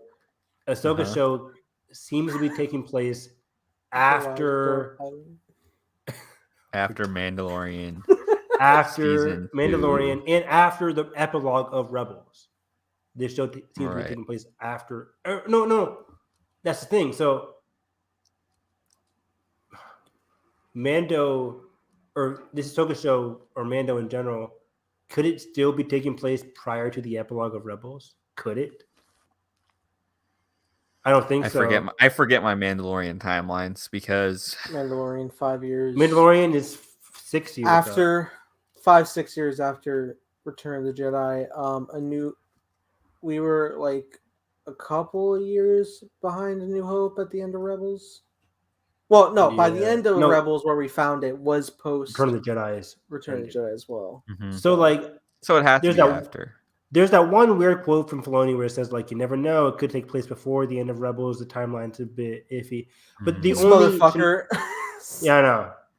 The only scenario where we could still get a Rebels sequel would be is if this Ahsoka show took place before Ahsoka came to get Sabine at the end of Rebels. But with Sabine being on this live action show, it doesn't seem like that's the case, especially if they're still looking for Ezra. So do you think we'll get a live action Ezra in this? Do you think they're going to cast like Hera and like? No, I don't think so. I don't think Karen needs to be in this because I think for first and foremost, I think I'll give Filoni credit for this. The show is called Ahsoka, so regardless of Sabine and maybe Ezra and maybe Thrawn being in this, it is still going to be a Ahsoka focused show. So we don't need to have the whole Rebels crew back on here. Sabine's only going to be in it because of the connectivity of it all with looking for Ezra and looking for Thrawn. I just want to know. I don't know. Yeah, I guess I assumed Hera would show back up eventually, though, once that kind of is resolved. Maybe she's still definitely good by the end of the show. But I think Ahsoka's main goal here is to look for Thrawn. He seems to be the biggest threat for the galaxy post Return of the Jedi, if he's still alive. Wait, what the fuck? Wasn't one of the 50 scoops for Mando's characters? Wasn't one of them supposed to be Sabine? Yeah. We're all watching the trailer. See Sasha Banks like, is it Sabine? Yeah, I think that was a thing. But and then there's the whole question of the Luke thing, right? In terms of, will she see Luke in the show? Oh my god, it's Luke.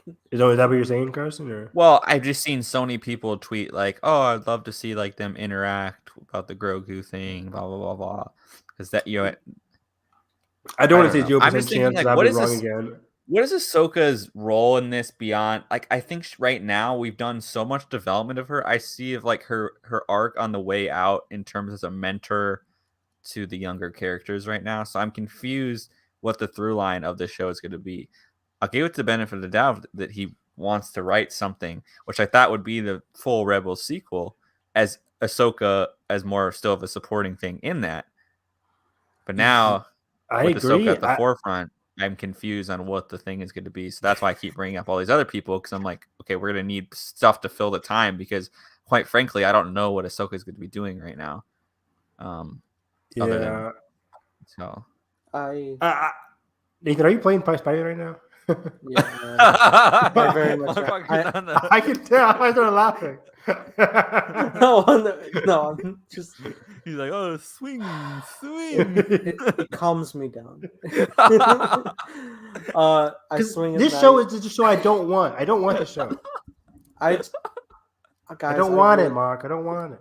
Guys, I really need us to do the Star Wars commentary to get me back in the flow. I really need it because every time we do this podcast, I'm here, but I'm not. I just no, and I need to come back. We try to get you back to the light of the Jedi. We can't read, visions. Motherfucker. We had visions. There was a little blip. We went like, motherfucker. I am a visual person, and the last visual I got broke me. So, visions? No, okay, never mind. I meant live action, I guess. Oh my god. Oh, got you. Animation's been doing great, but it's just so little. I need more. You need more. There's so many live action things in that. Is there any news on the fucking Lando show? Remember that announcement? No. Like, where are we with that? Big. What's Donald doing? I guess Atlanta season 3. Being a multifaceted genius in every industry. Over there. So I'm assuming you're not excited for Ahsoka. I'm. Oh, and Anakin's gonna be in it. How can we forget about that whole caveat? Yes, Anakin's gonna be in it. We talked about that in our last episode. Yeah, I know. I forgot. That is what ultimately made me the fucking Leo meme. Like, you had my curiosity, but I have my attention. Yeah, I think Anakin and Ahsoka is going to be a great reunion, but in terms of her character, the one slither of characterization I can get from this current timeline is what we got in the Mando episode, where she seems to be, I don't want to say darker, but she killed all those villagers. Granted, they were bad people. But then specifically when she was training Grogu, she declined training Grogu. She declined wanting to continue on with training a new generation in a way, in terms of like, right. Mando was like, hey, can you train Grogu for me? She's like, I don't want to do that. Yeah, and she's listed all these reasons. Her kind of returned to grace a little bit in terms of yes, and specifically that, and Filoni made this comment where he was like, there's a specific reason why, and again, this gets to the weird timeline of it all with the end of Rebels and here, where he said she's not wearing the white robes from the Rebels finale for a reason. Like, she's wearing those black and gray, black and gray robes in Mando season 2, and she's not Ahsoka the White yet, and there's a reason for that. And I'm like, okay, Dave, you got me there. What's going on with Ahsoka right now? Of course, Trey comes in with our least interesting topic. I'm going to love the Ahsoka show like Josh loves Space Pirates. Hopefully. So, yeah, there's a slither of characterization there for Ahsoka. Hopefully we get something interesting out of it. I'm just worried that it just seems like a very plot-driven show. Like, we got to find Ezra. We got to find Thrawn. That'll get fans excited because it's Thrawn and there's Anakin. I'm like, breaking news. Evan doesn't want plot. He wants vibes. We want vibes.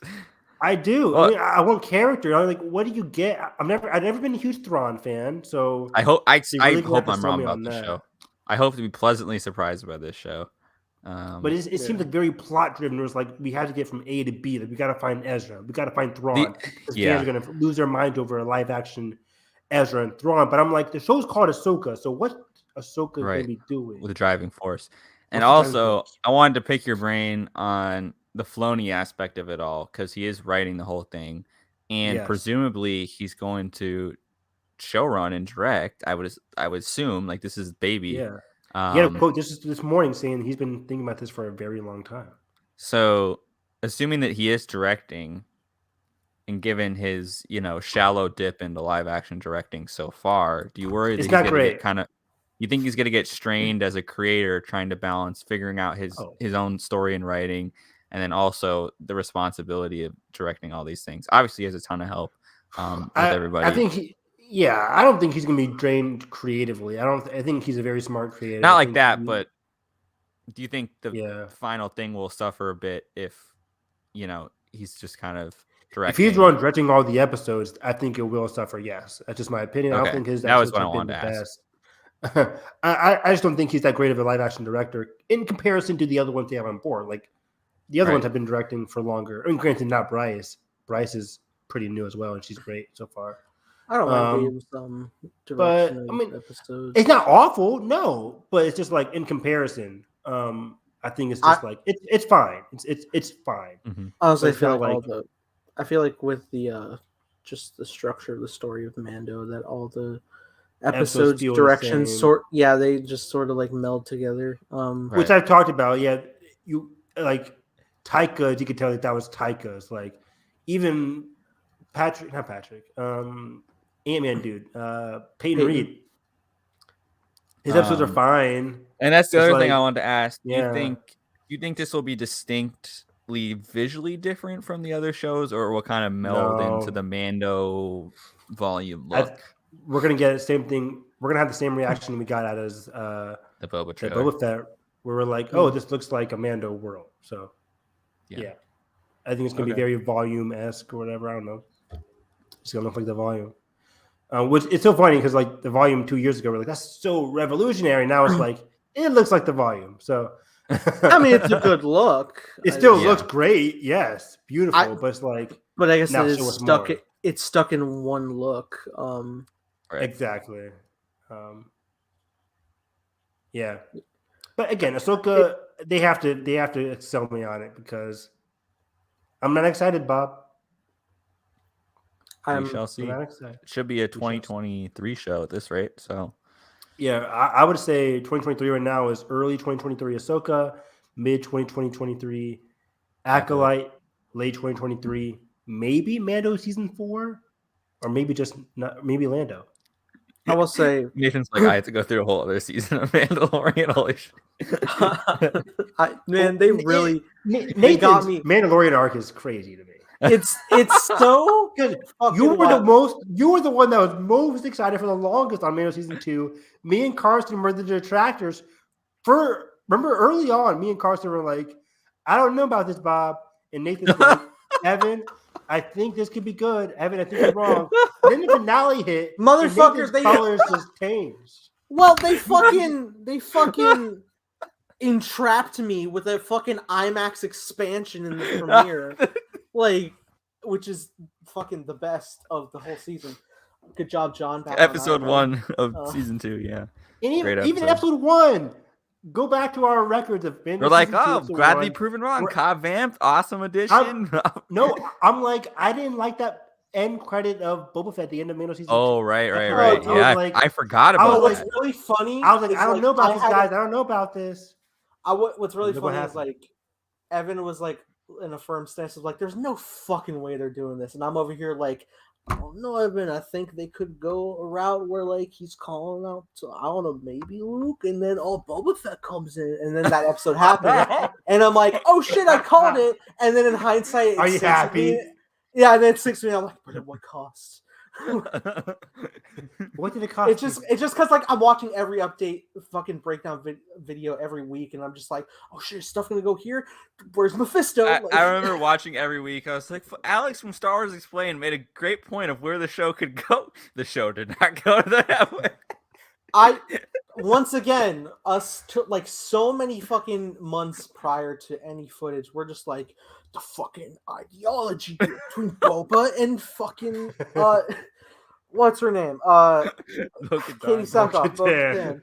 Yeah, fucking between Bo-Katan and Boba Fett, it's just like fucking honor versus greed and live your own life. The complexity and then nothing, and then Josh with his audacity in chat, like, there's still time. 2 seasons. 2 fucking seasons. This villain's been around here for 2 seasons.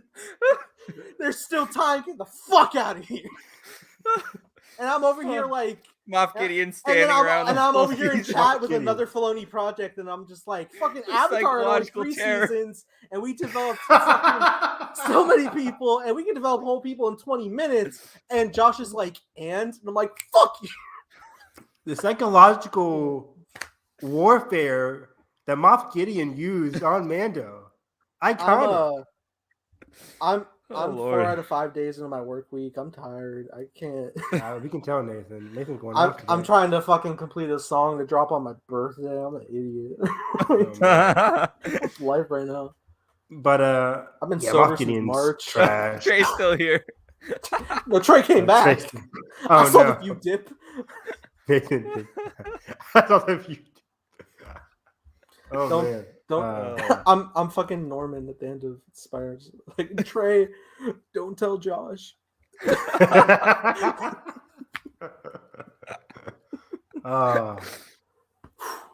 funny. Yeah. Oh, that was good. That was great. That was like pent up, man. I'm glad you got that out.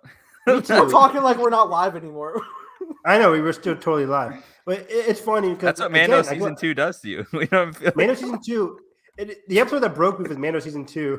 That's just a count. It's nice.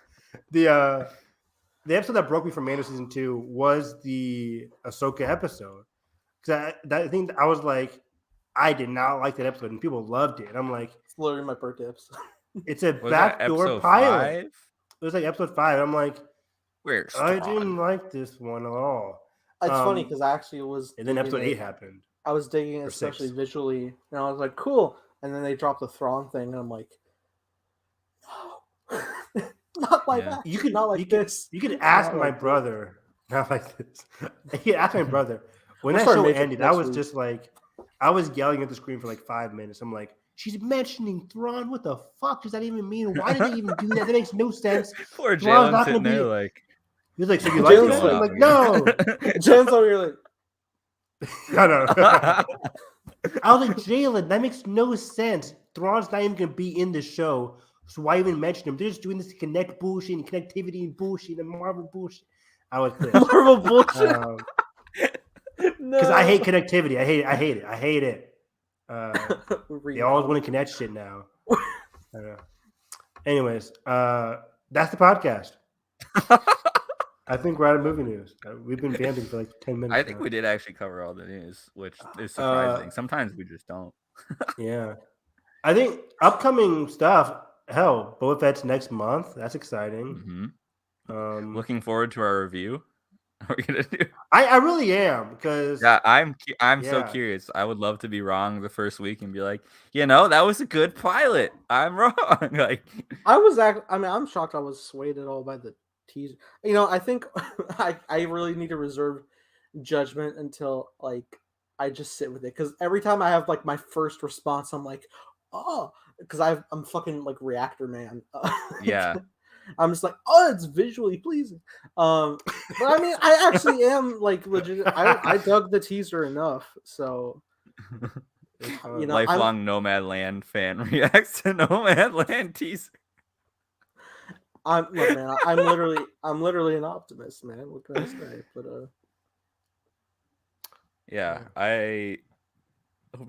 it'll be good to have some fresh content, because really we haven't like reviewed anything since Bad Batch finale.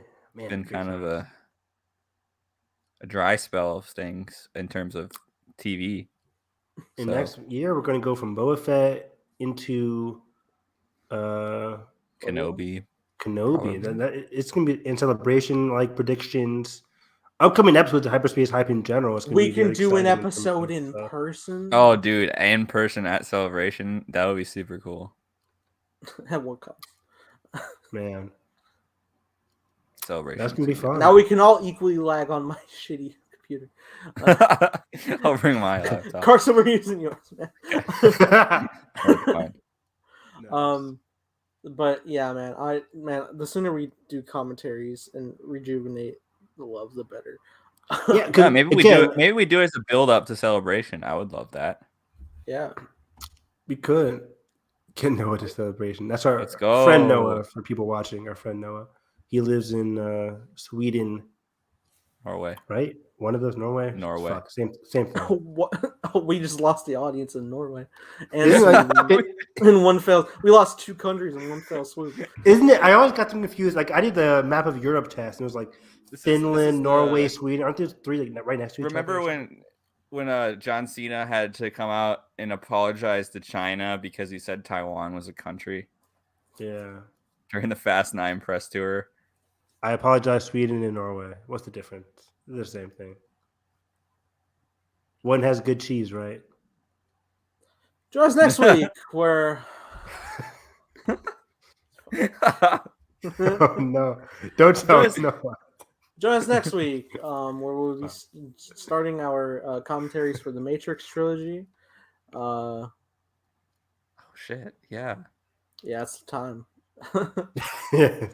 Yeah, I'm probably gonna do the commentary of it, right? And then I'm gonna go see that IMAX showing of on the 7th and the 8th. They're doing IMAX showings of the first Matrix. Yeah, I think we'll be commentating on the 2nd.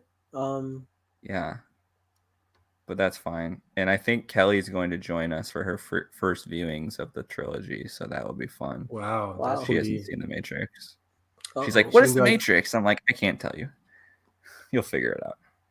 It's a Keanu. And Trey's got to watch the Matrix too. Wow, there's a lot of people. Our group that is so uncultured. Okay. Hasn't seen Matrix. Hasn't seen Alien.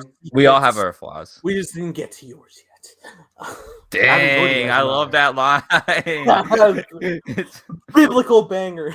Biblical banger. All right, that being said, I've been working at Glenn. Find me on Twitter at HarrisEV9. As soon as this podcast ends, I'll be watching Arcane with my brother, which is the new League of Legends animated show. Netflix, yep. Everyone's loving it. And I gotta watch some anime as well. A lot of anime this season. What else am I doing? I just finished watching Dope Sick on Hulu. That was a good show with Michael Keaton, Caitlin Dever, Rosario Dawson, Michael Stolberg. Ahsoka? Yeah, Ahsoka was really good. She was okay. But where? But what else am I doing? Yeah, that's pretty much it. I'm enjoying my break. Waking up at 2:00 in the afternoon. That's fun. Oh yeah. Carson, where can they find you? My life has been consumed by the show that's Attack on Titan. And I will be probably finishing season 4 or what's aired of season 4 this week. And I can't get enough of it. And I'm watching Cowboy Bebop as kind of a chaser from like all the tenseness, and then I go watch and I'm just like, oh, vibes in space. Let's go do some bounties, just vibe in Mars, fly some ships. So it's been good kind of watching. I'm getting back into my anime phase. It's been a while. And I'm also should have never left. I should have never left, and I'm probably gonna catch up on Demon Slayer after I finish Attack on Titan, so I can be ready for the arc that's after the Mugen Train movie. The Red Light District. The Red Light District, which I'm pumped about. Oh, Moon down. My cat's going crazy.